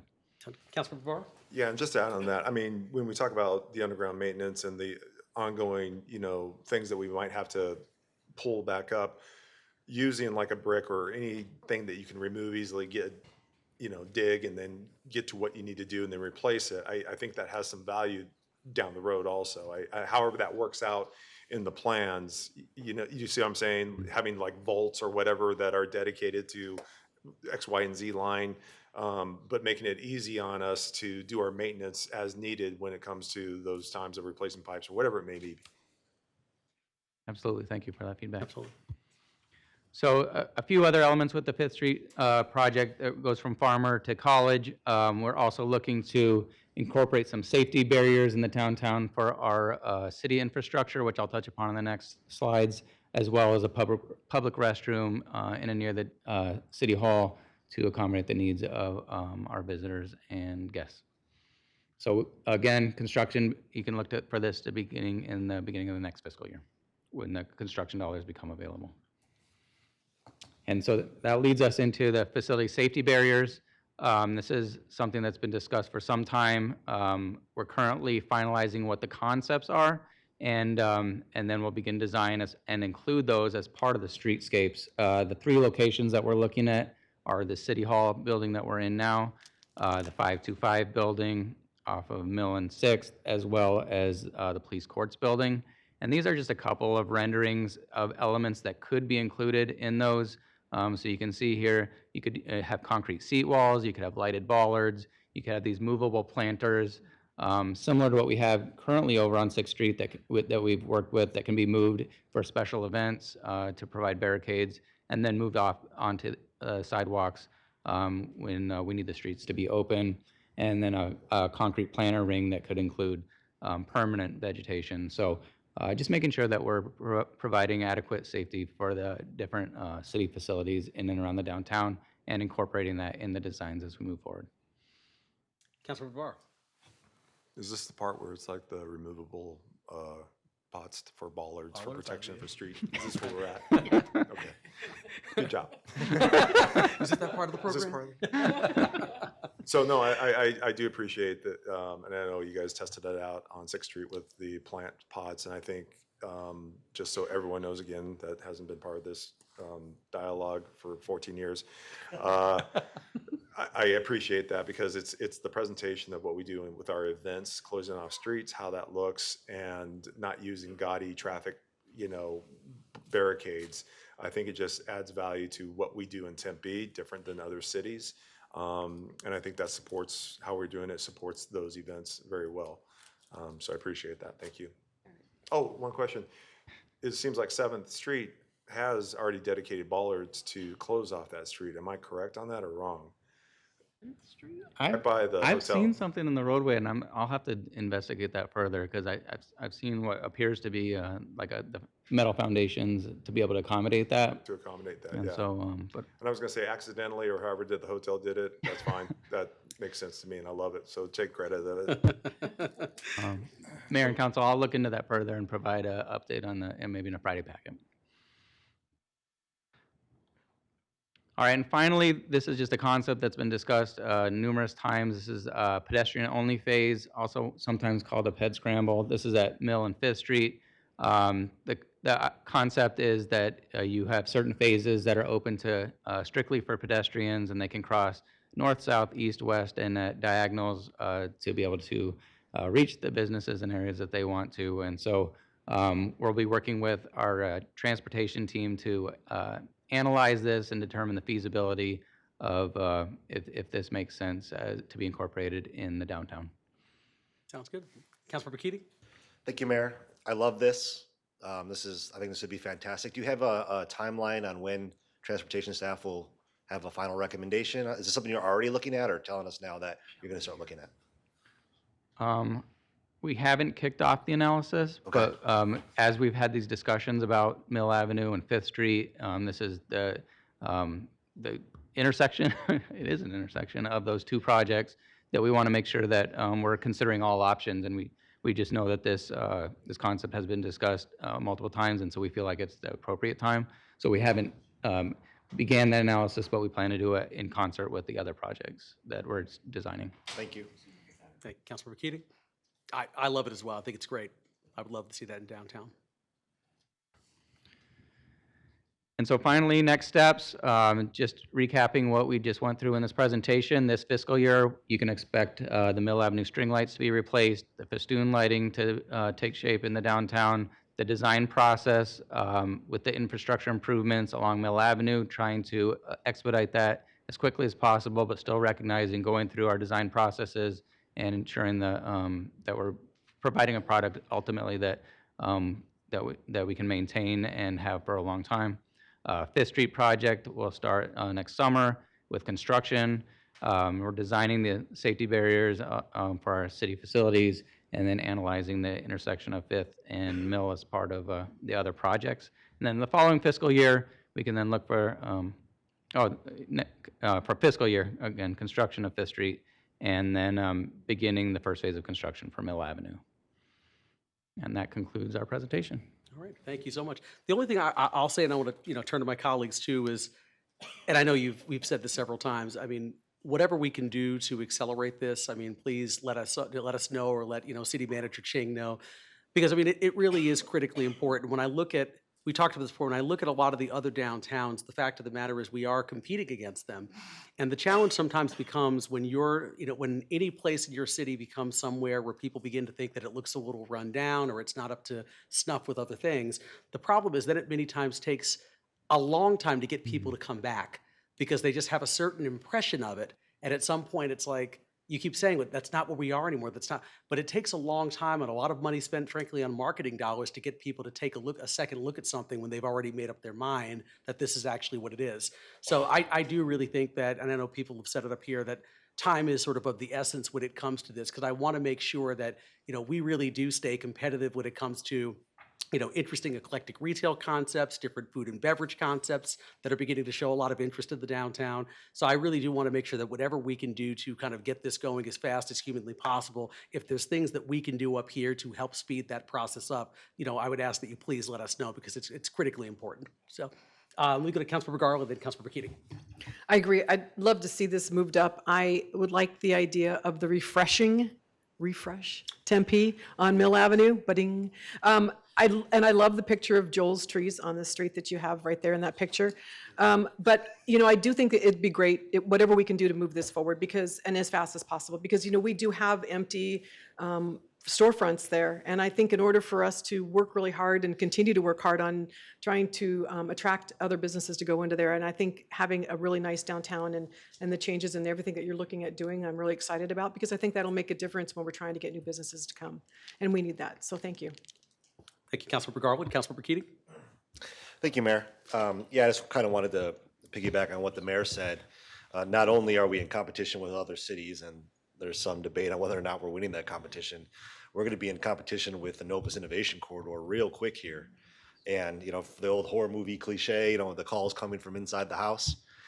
We want to make sure that our downtown is prepared to compete with that, because that's going to be quite the development. So again, anything that we can do to move this along as fast as humanly possible. I would like to see it done by the time the Omni open, but I know that's not, but as much as we can get done by the time the Omni opens. Because to the mayor's point, if you go somewhere and you don't have a good experience, say you go to a restaurant and you don't have a good experience, it takes a long time to get someone to come back.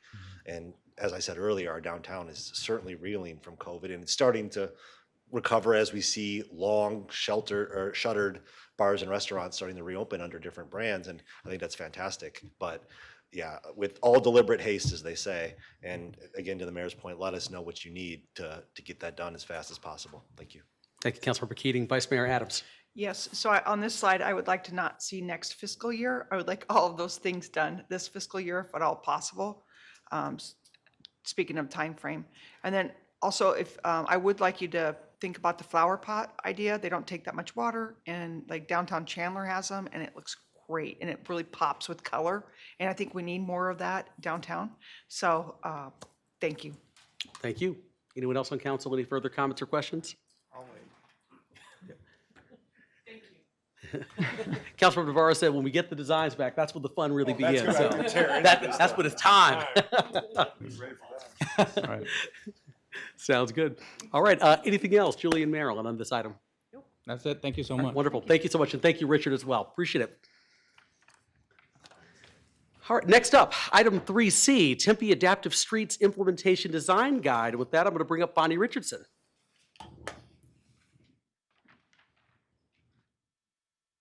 Hello, I'm Bonnie Richardson. I'm in transportation as an architect and urban planner. And I'm excited to be here today and tell you about our Adaptive Streets Implementation Design Guide.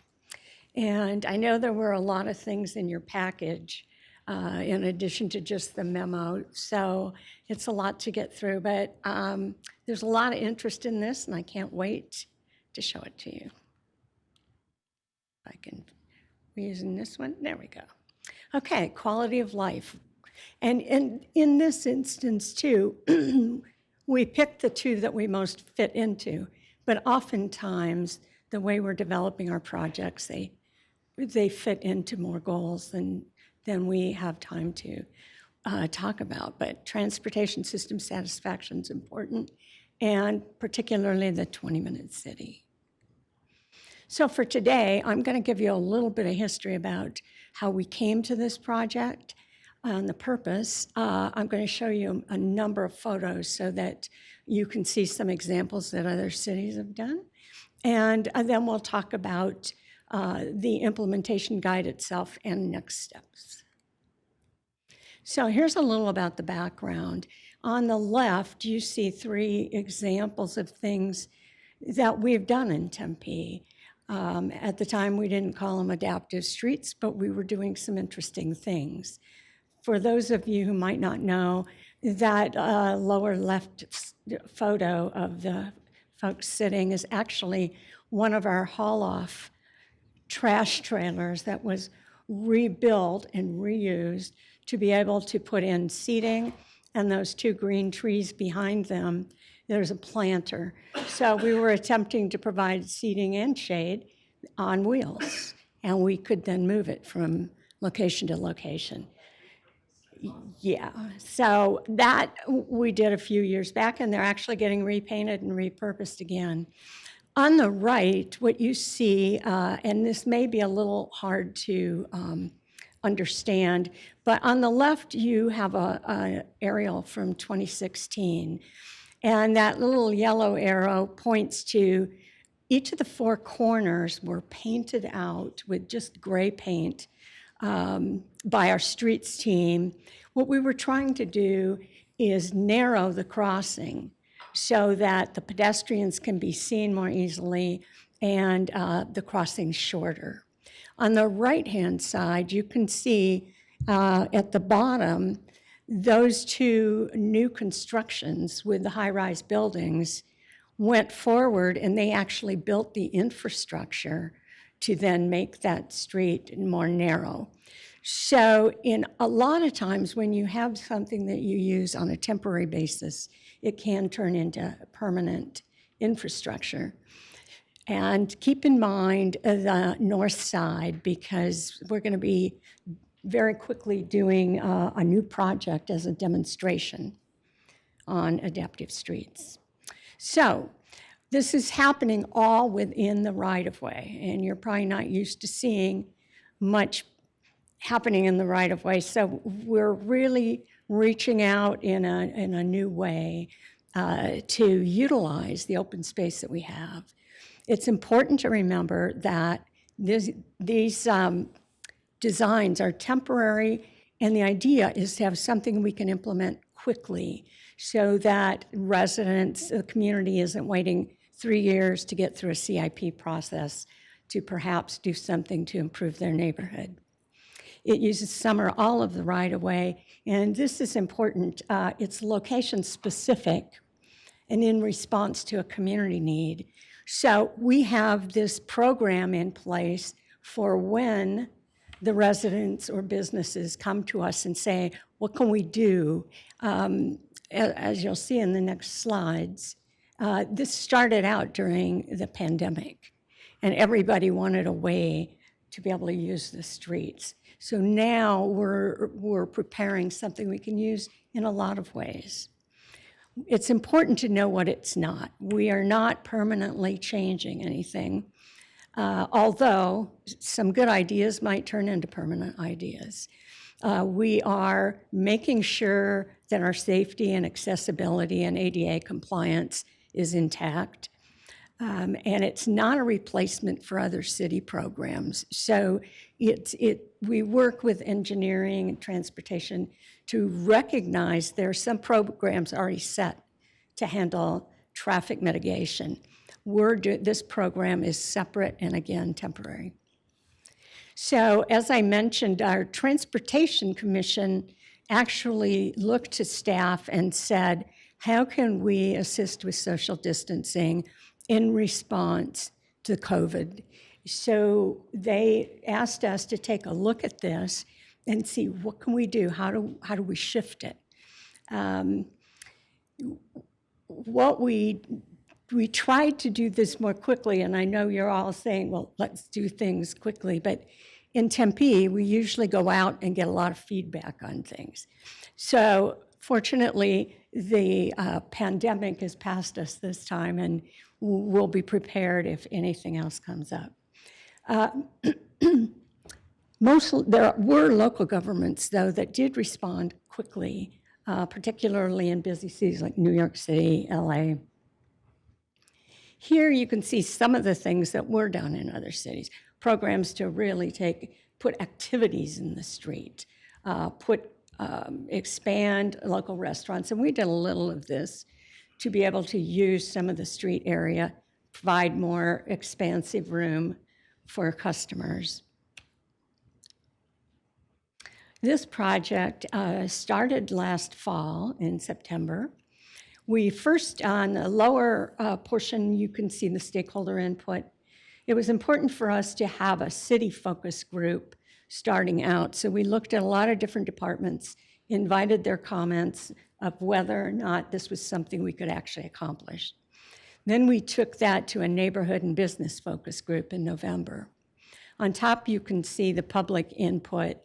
And we went through this analysis and development to create this design guide, which we're waiting for this meeting to be able to roll out. Time frame as of May, presentations to city commissions. We had 2 presentations for some of the commissions. We drafted the implementation guide, and we were going to come to you in June, but that was delayed a little bit. So in the meantime, we initiated our first pilot project, and this will be with the DTA and the city. And then we're here to tell you about some other options. We did go out and get quite a bit of stakeholder and public feedback. I don't know if you were able to attend, but in January, we had a large open meeting in the fresh air of the parking lot at the library. And at that time, we had mock-ups of our transit shelters. We had several different transportation projects we were available to talk with people about. We had sustainability group out there passing out trees. And then this mural was done because that part of the parking is now a park and ride for the rapid bus that's on rural. So we thought this will help identify that area and also let people see what it's like if you paint the street. So we have 8 different strategies that would prompt using some of these ideas. Enhanced pedestrian environment is one of the top ones, and this is what we've heard a lot of people say they're interested in. We can do that at an intersection.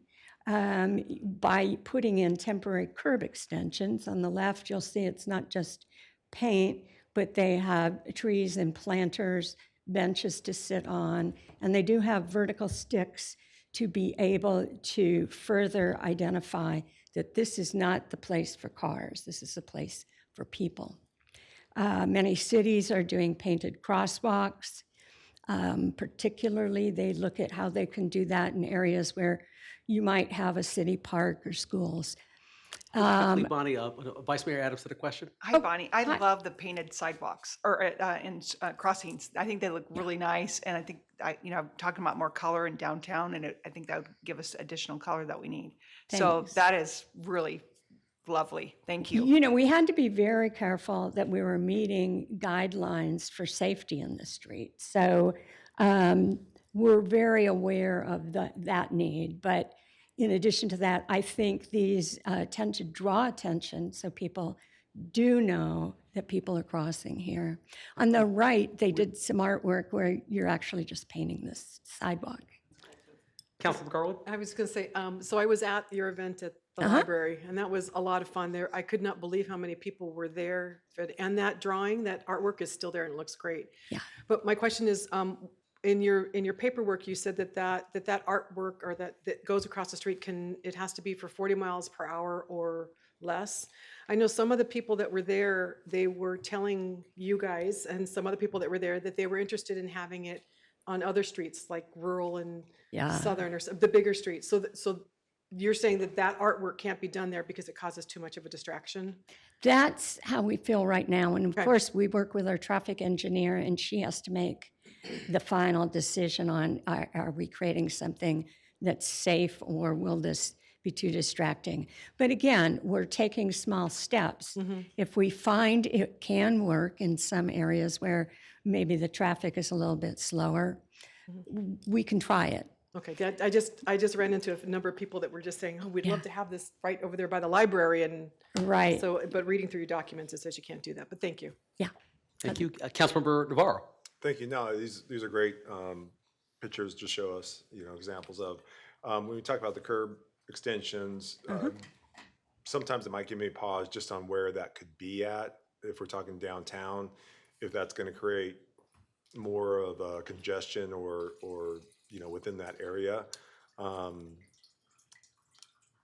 can show me a slide. So let me show you. 7th? Yeah. Yeah. So in 7th, again, wide enough street. It works best on wide streets where you can actually provide a little bit more area for pedestrians and bicyclists.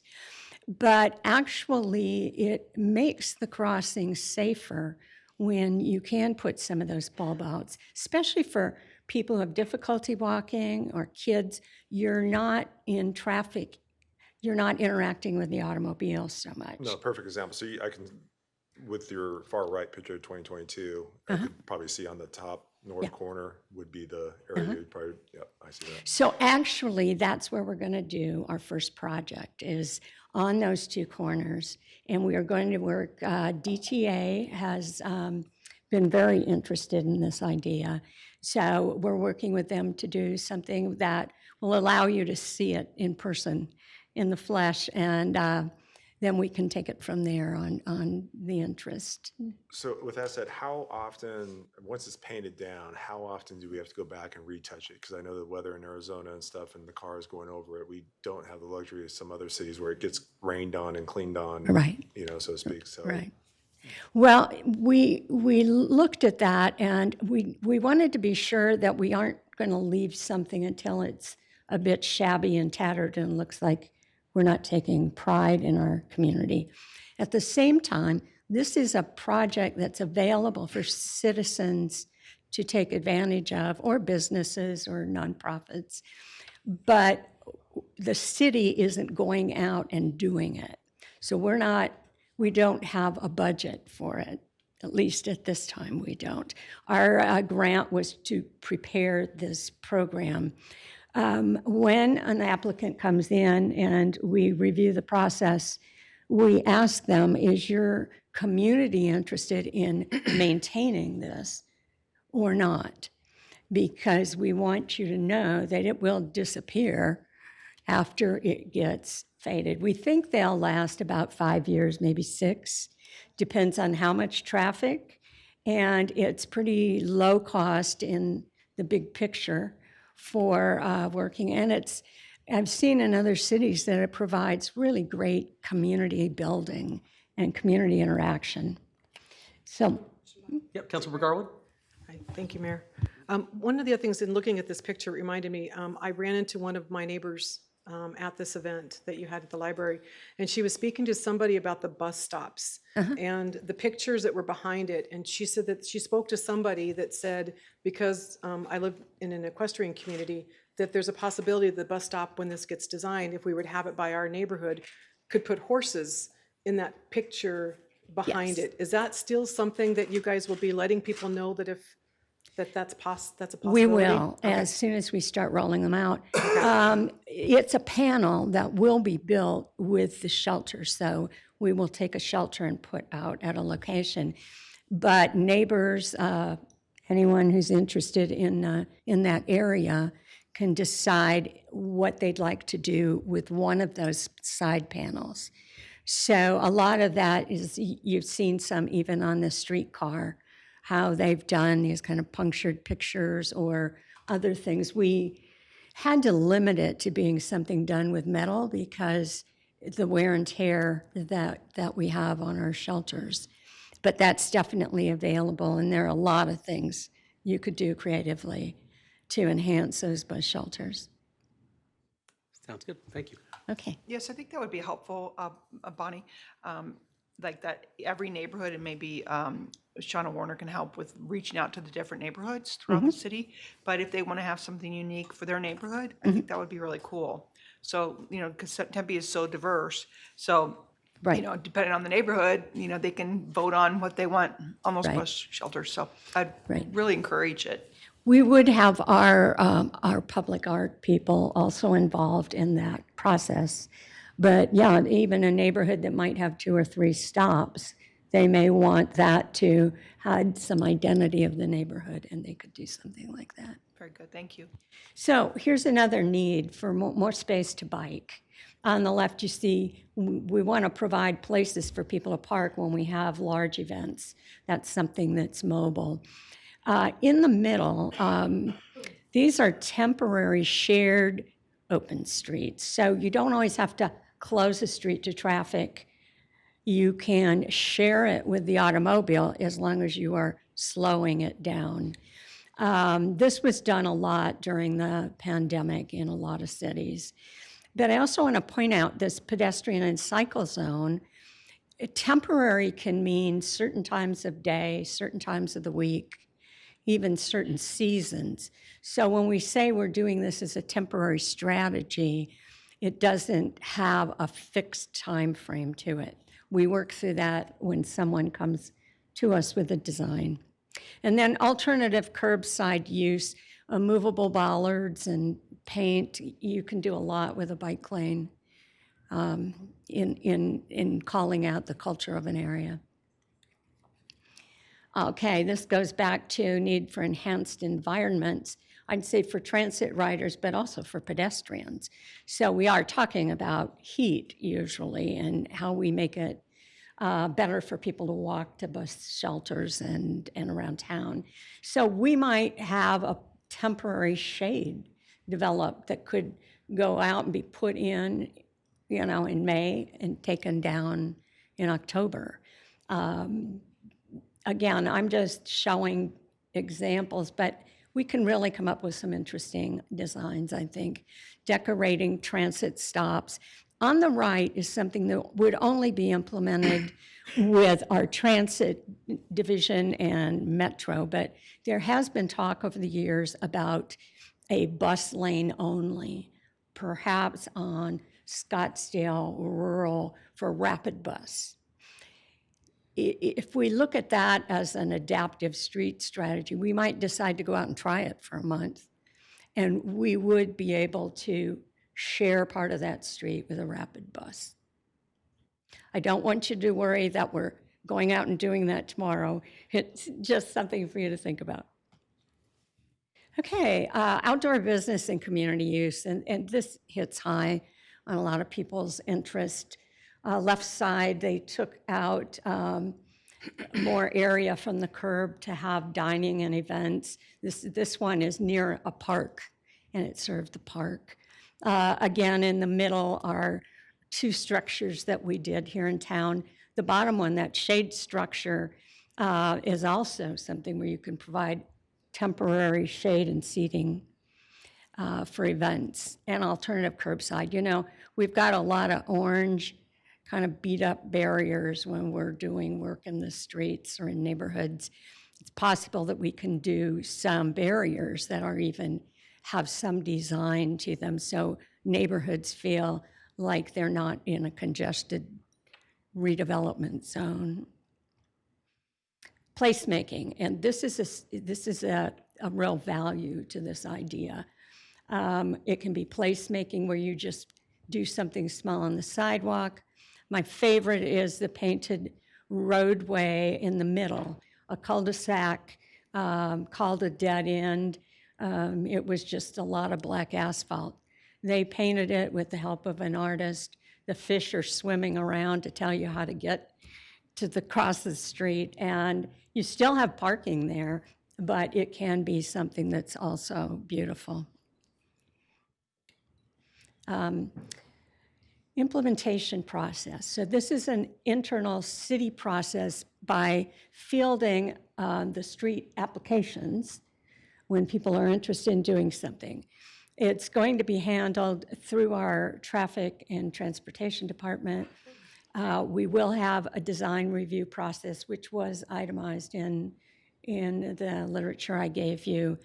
That review process may change depending on where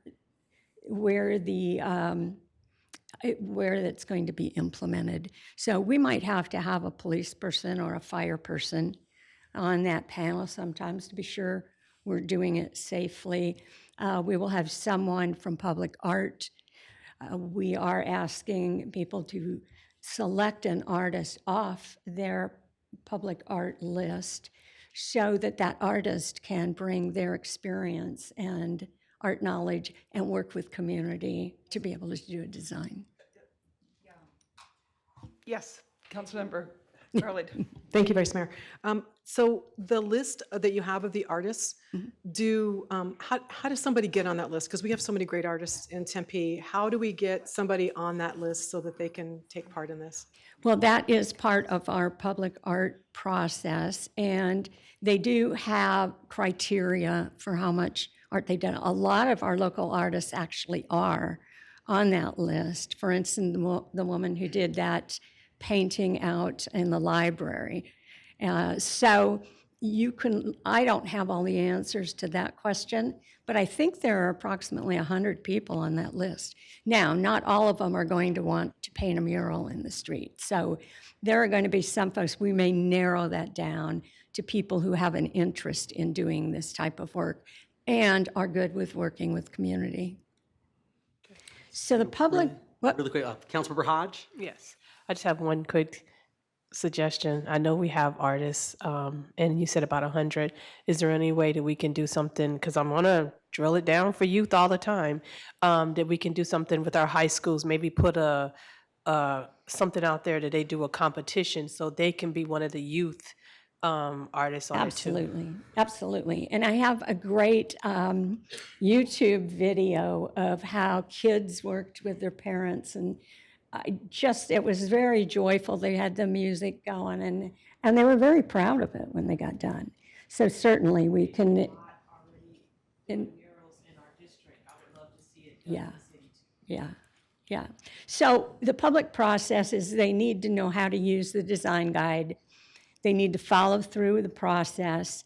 And as I mentioned, we are not funding this. So what we're saying is that you as a neighborhood or working with your local businesses can pull together some funds to be able to do this. We are already seeing interest by nonprofits, and one has approached us with, they're looking at a $50,000 grant to potentially do a an intersection at Don Carlos and Smith. So as we're looking at improving Smith Hub and that whole area between Apache and Rio Salado, there's opportunities there. There may come the time when we actually have some funds for grants. So I believe we were talking to Neighborhood Services. They do have some monies that they think could be applied to this. And we're going to look at our transit fund and see if we can also set aside some funds in the future years to help people. You know, they still might need to put some funds into it, but help them do this. Bonnie, one of the things I was going to actually ask you about too, and I appreciate you trying to find a creative funding source for this, because I keep thinking in terms of us doing this sort of full downtown remodel or kind of, rethinking, I wonder if we could use some of these adaptive processes to sort of kickstart all of that. I mean, because these are things that we're talking about where we could be in the community, talking to the youth, talking to local artists, people from diverse backgrounds. And as you said, it's not a very expensive proposition. So it's something we could actually begin to do while some of the other work is being done in terms of, getting the vendors and, getting designs for landscaping and trees and all the things that we talked about before. So I do wonder if this, I'm not even really asking for, an answer, but I really do think this is something that we could potentially use to really kind of kickstart this and really kind of generate some additional excitement around the downtown, and it wouldn't cost us a ton of money to do it. Sure. I think the DTA is real interested in that as well. So yeah, and it's not going to be permanent, but it does give you some ideas about what you can do. So that's a possibility, and I think I'm almost done here. Vice Mayor Adams, real quick. Just Tempe Tourism, I'd reach out to them too, because they might be able to help. Sure. Because they're very interested in downtown and improvements and things like that. So I would recommend that you reach out to them too. We haven't advertised yet till we brought these ideas for you to review and let us know what you We're very think. excited about it, Bonnie. Good, I am too. So these are the 8 strategies. Again, we have a one-pager similar to the one I show here that just tells people, what is this strategy? How do I do it? How do I start the process? What do I need to think about? And then on your left, you see an example of the Adaptive Street Design Guide. That guide is important because it has a lot of tick marks and boxes for us as well as the citizens to know, are we doing this safely? What's the rule about the speed limit? What's the rule about how close you can be to a stop sign? And we really look carefully at all the criteria for keeping the streets safe when we envisioned this, so we can show people what they can and can't do. We also have a lot of diagrams there, like you see here, to help people understand, what is this? How do you work with it? What does it mean? And on the right, we developed a public user application guidebook that just goes into a little more detail for them to download off the web and kind of get an idea before they come talk to us about what this is all about.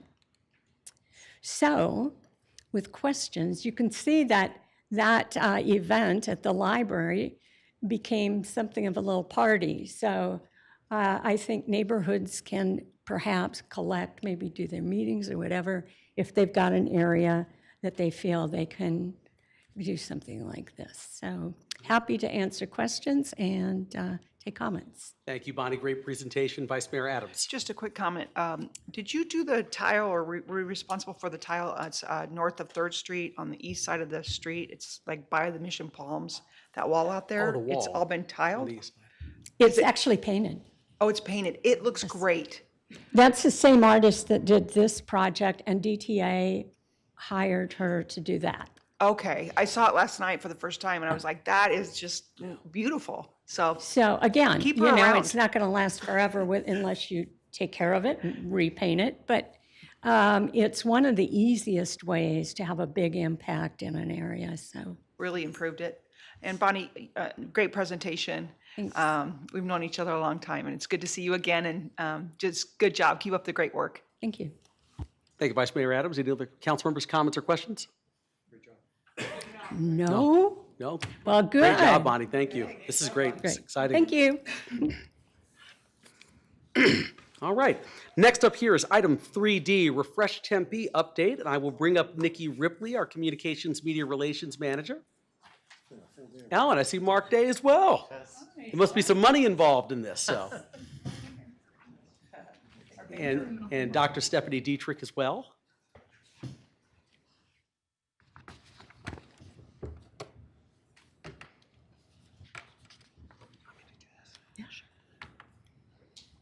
Hello, Mayor and Council. I believe that Councilmember Keating had some initial remarks. Oh, to yeah. go- Councilmember kick us Keating. off. Okay, all right. Well, it's on me now, Andrew, isn't it? Uh-oh. I'm just kidding. No, Refresh Tempe, this is something the Rev Committee worked on with Nikki and her team for quite a long time. Councilmember Arredondo Savage, the gone but not forgotten, was very interested in this. And in fact, we had 2 extra meetings that we weren't supposed to have to make sure that this was moving along as fast as possible. So I've already seen this presentation. I think it's great. You guys have done an excellent job, and I'm excited for the rest of the council to see it too. So it seems like all of our presentations today are about some sort of revitalization of the city. And as we've discussed, it certainly is needed. So I'm very pleased with this, and thank you for being here to present it to us. Excellent. Thank you, Councilmember Keating. Sure. Good evening, Mayor and Council. Mark Day, Municipal Budget Director. And Nikki Ripley, Communication and Marketing Office Director. Stephanie Dietrich in IT. And we're here also on behalf of the large multi-departmental group who has been working on this since council conceived of it earlier this year and meets monthly. That's been going on since April. A lot of people behind this effort. So a quick reminder for the full council, this was a notion from the mayor and a couple of council members earlier this year. And since then, it was developed further in partnership with the Workforce Readiness and Economic Development Committee. What it is a truly comprehensive initiative to really drive awareness among residents and businesses and other audiences that we are making substantial capital investments in the community. There are so many individual CIP projects, and we can't highlight them all, but we hope that this awareness campaign will make people more aware of the breadth as well as specific detail of certain projects. As we were fleshing this idea out, we came up with 4 broad objectives for the initiative. One is certainly to increase awareness among the people who live here and other community members about just that breadth of the amount and type of capital improvements that are happening. Naturally, we want to increase positive feelings about those investments among those audiences. The departments and neighborhood services do a heck of a lot of public input processes around capital projects. And if this effort can also increase the public participation in those efforts, that is a great objective. And then importantly, to really salute employees for their efforts in making capital projects come to life. In terms of the council priorities and performance measures that this really reflects, the overall initiative is probably most closely tied to your strategic priority for strong community connections. And then the individual projects themselves certainly address multiple performance measures. We have developed this and fleshed it out to be really, as we put it, like a 4-component project. And these 4 components we really kind of visualize as being advanced on parallel tracks. One of those tracks is promotions, another being signage, employee engagement, and data sharing. And we'll tell you about all of those today. Overall promotions, this is just what it sounds like. This is letting people know at a high level and often that we are reinvesting and that it's a priority for the community. We'll also promote the dashboard that Dr. Dietrich will talk to you about later. The tools we'll use to do this are a web page that now exists, tempe.gov/refreshtempe. We have an intersection banner going up at 5th and Mill, actually this weekend, and it'll be up for 2 weeks. That will promote the overall initiative. as well as a lot of other ways to let people know about Refresh Tempe overall, so that over time, we hope that in people's minds, that name begins to make a connection for them to the capital side of the budget. Under the category of overall promotions, I mentioned the web page that exists today, and it serves as a real hub for what's going on within capital investment.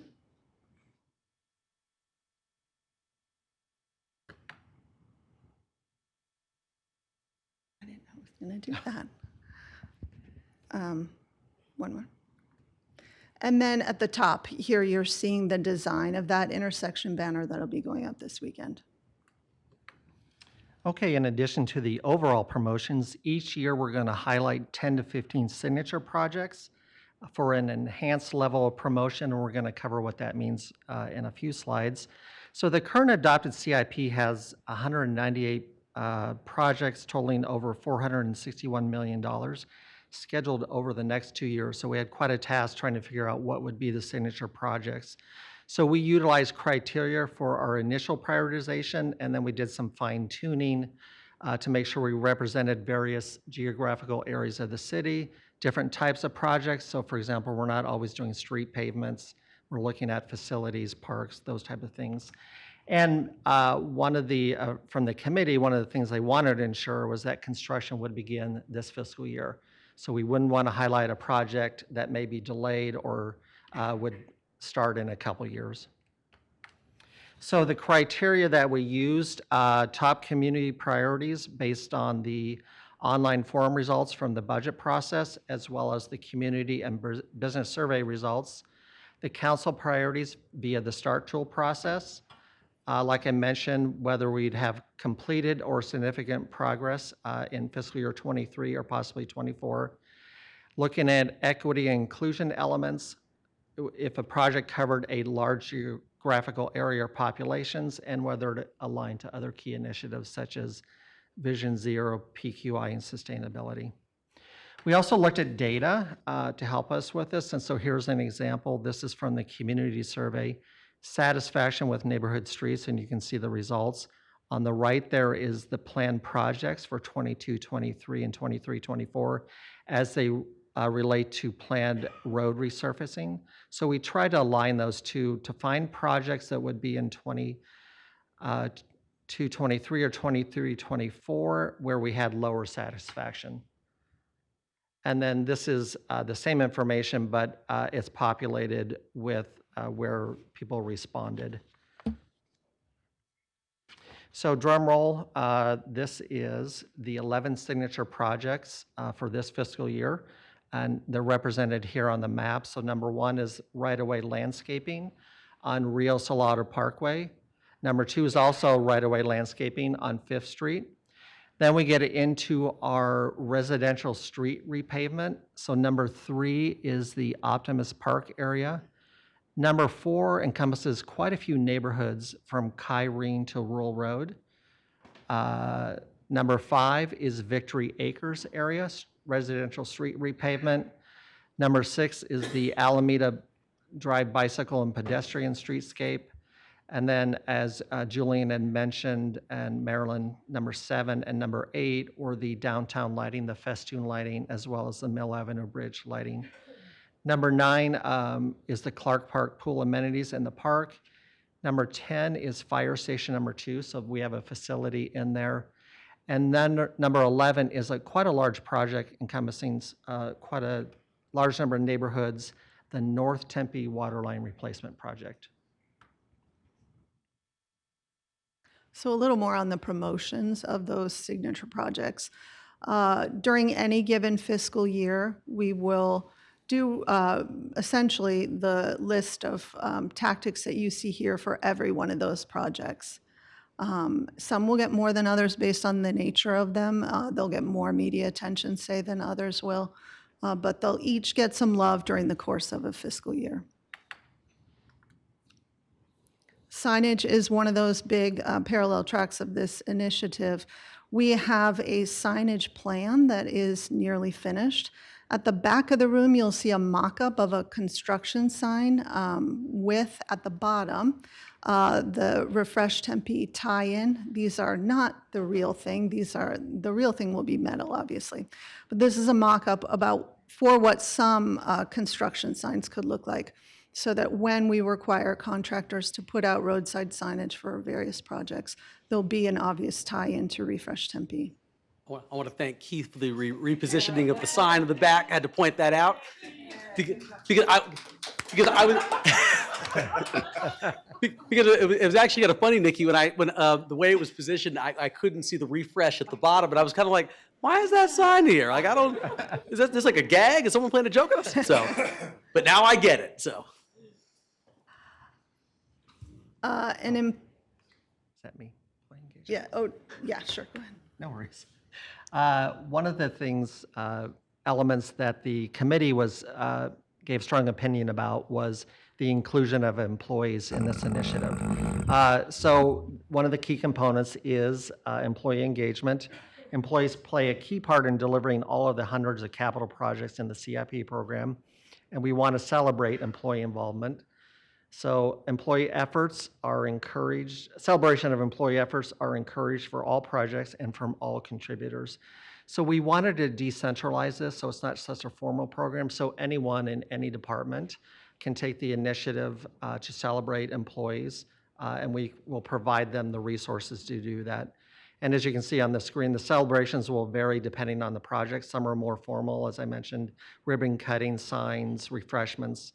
But others are more local, if you will, within the department, where it may be just a celebration for key members that worked on a project.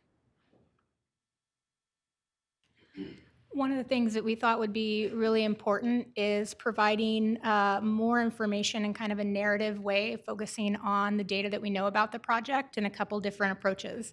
The first is going to be providing a site where people can go and see the projects overall that are happening throughout Tempe, get some basic information about those projects. They can click into them and see what neighborhoods they're in and some other kind of basic information about when they're going to start, their proposed completion date. The interesting part about this is we're really going to try to align with all the work that communications is doing so that we keep these things up to date and try to keep the map more fresh to be showing all the work that's going on. Next slide.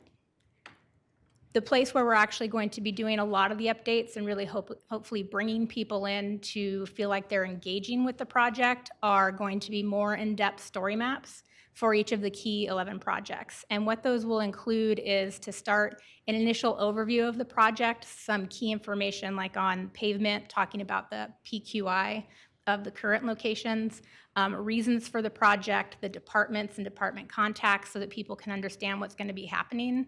And the part that I'm really hoping we can leverage some community engagement on will be that we're going to be updating those stories as the information is being shared through communications and as progress touch points are being made.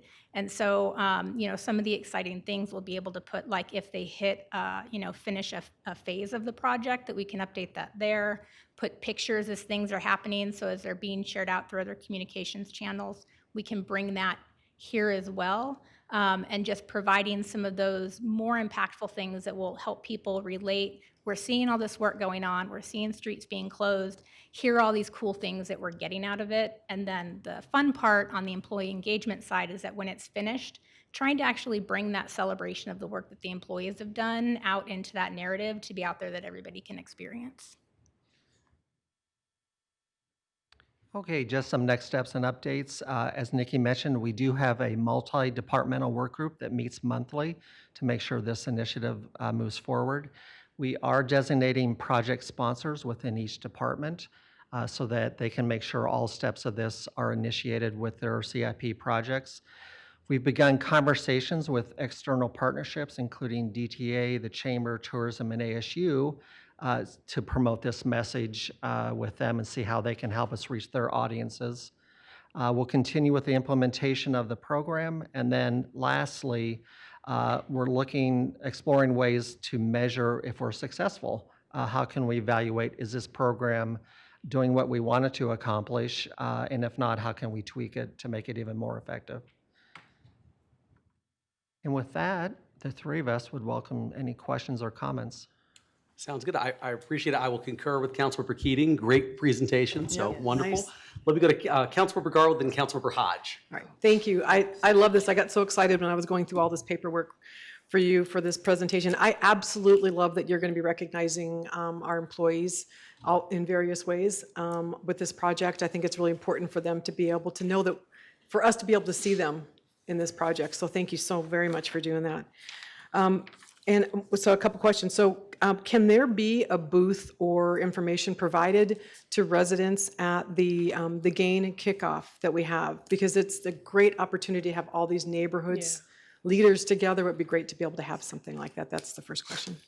That is a very good idea. The least we can do, I think, is produce literature that goes to every party, and then perhaps we could have a physical presence at more than one party. Yeah, That's a great idea. That would be really great. And stickers. Have you ever thought of a refreshed Tempe sticker? I would put one on my back window. We will now. Okay, Councilmember I will. Bennett. I'll put. That's to be the only thing that'll be going on my car, and I will do that because I think it'd be great. Because I mean, as much as we drive around to different events that we all go to, it'd be a great way to be able to promote what you're doing. The other thing is, can we? When you look at the map of the signature things that you're doing, which is great, and I love that you've picked 11 signature things. When you look at that map, there is like just one thing that's down in South Tempe, and I recognize where a lot of the work needs to get done, and I'm glad that we're doing it. But if we incorporated somehow on the website the parks that we are doing, that we are updating, that we're refreshing, if we incorporated those, then you would have more things that were down in South Tempe also. So maybe if it's possible to be able to add that information on there, because I was looking through the Tempe Parks and Recreation Plan, and depending on where we are on the plan, for things that will be completed by in this fiscal year and next fiscal year, there are 40 out of 57 park facilities are going to be refreshed. It would be great to be able to incorporate that in there also. Councilmember Garland, that's a great idea for the map. And I should say too that none of the current promotions we do for park improvement projects will end because of this. Because a given park improvement project is not a quote unquote signature project, it will still get all the same communication at the public input phase, as well as celebrating it when it's done, and updates about its construction and that kind of thing. It'd be great to add the Refresh Tempe sticker or logo on that park when you're doing that, when they're working on that also. Absolutely. Just a thought. Thank you. Awesome. Thank you, Councilmember Garland. Councilmember Hodge. Thank you so much. Thank you for the presentation. This is my first one I heard from you guys.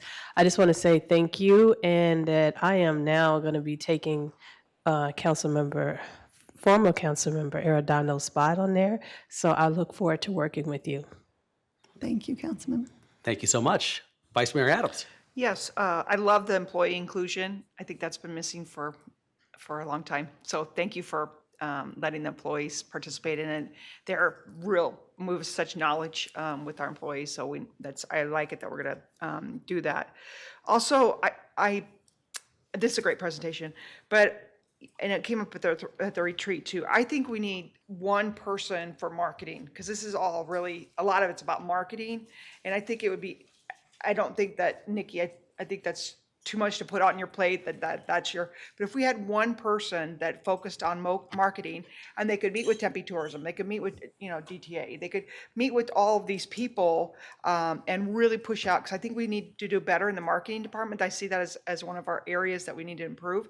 And I think dedicating one person to that and overseeing all this would be really helpful for you and for the city at large, and our residents to, get even more feedback and things. So that's just my 2 cents. Thank you. Good job.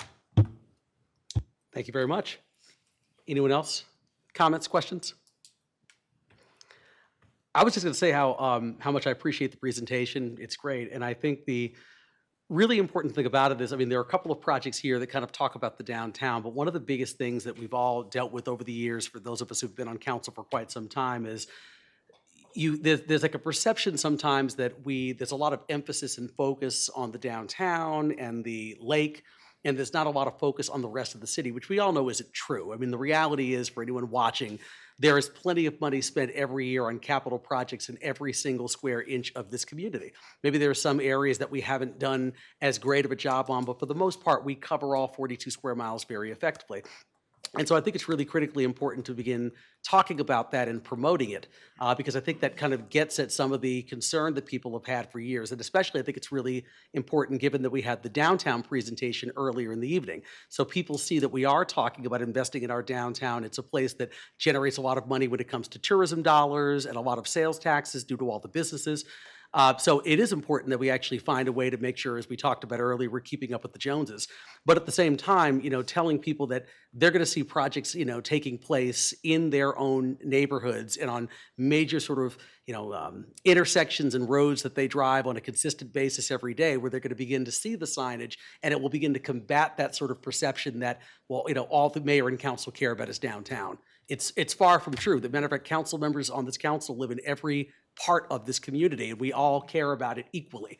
So I'm really excited to see that, and I'm definitely also very excited about celebrating the hard work of our employees. I mean, I think it's great that it's not going to be any of us featured on these signs or some of the success stories that we're going to be telling. That it really is the people, the working men and women who are here at the city, who do such incredible jobs every single day, that they get some, the appropriate amount of props and kudos for the work that they do. And I think our residents will greatly appreciate that, being able, I hear stuff all the time actually from residents who talk about the person who picks up their trash, and that they've gotten a chance to get to know that person and how much they actually appreciate them. I know many of us get notes about that on a consistent basis, but I think this continues to put even more of a face to the name and the work that gets done every single day. So I really, really appreciate it. It's a great project and a great initiative, and just looking forward to seeing it continue to move forward. Anyone else? Wonderful. Thank you so much. Really appreciate it. All right, next up, item 4, call to the audience. The next item on the agenda is call to the audience for committee of the whole items. We already talked about the one item that's ready for council direction, but is there anyone else in the audience who would like to address the council on any of these items? Okay.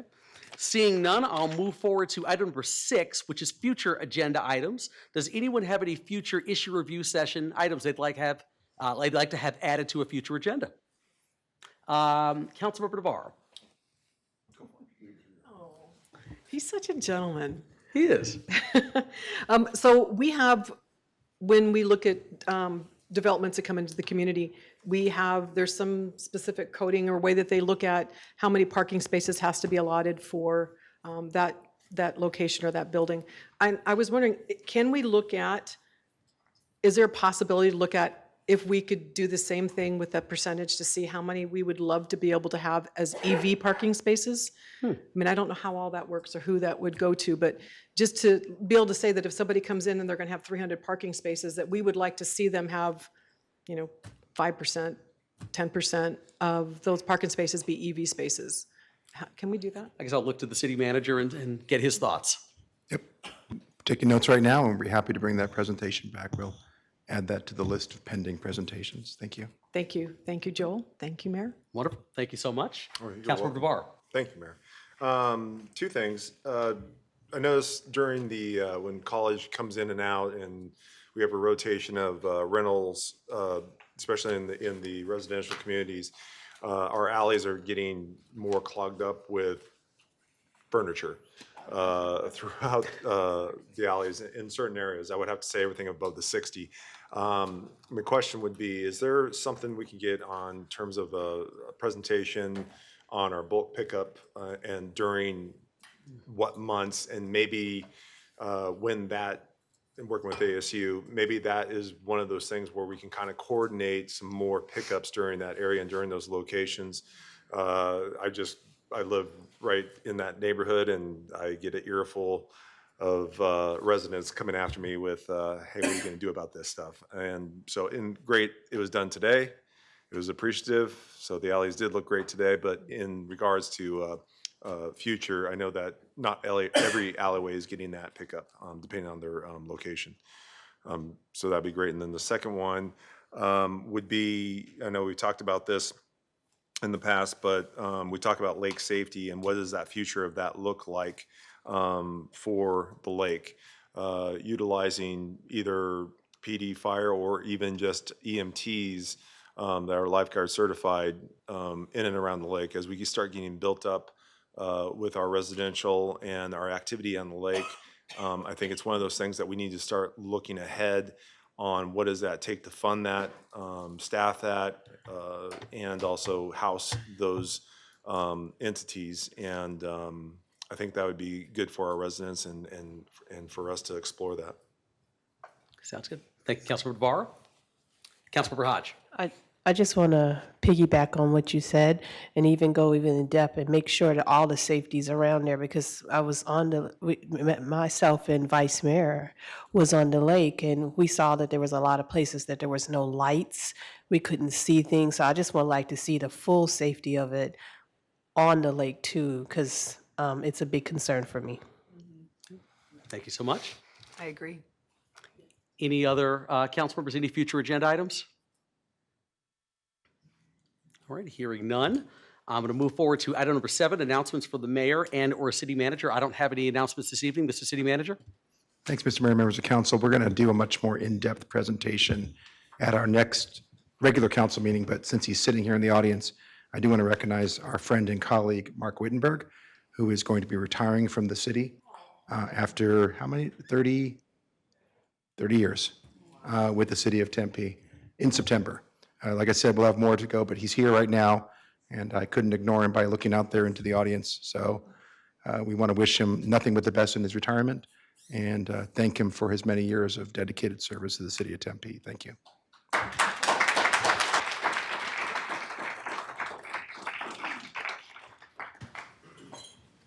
Great, thank you. That's all I have. Thank you. All right, sounds good. Thank you, Mr. City Manager. Next work study session is scheduled for September 29th, 2022, and with that, we are adjourned. Thank you, everyone.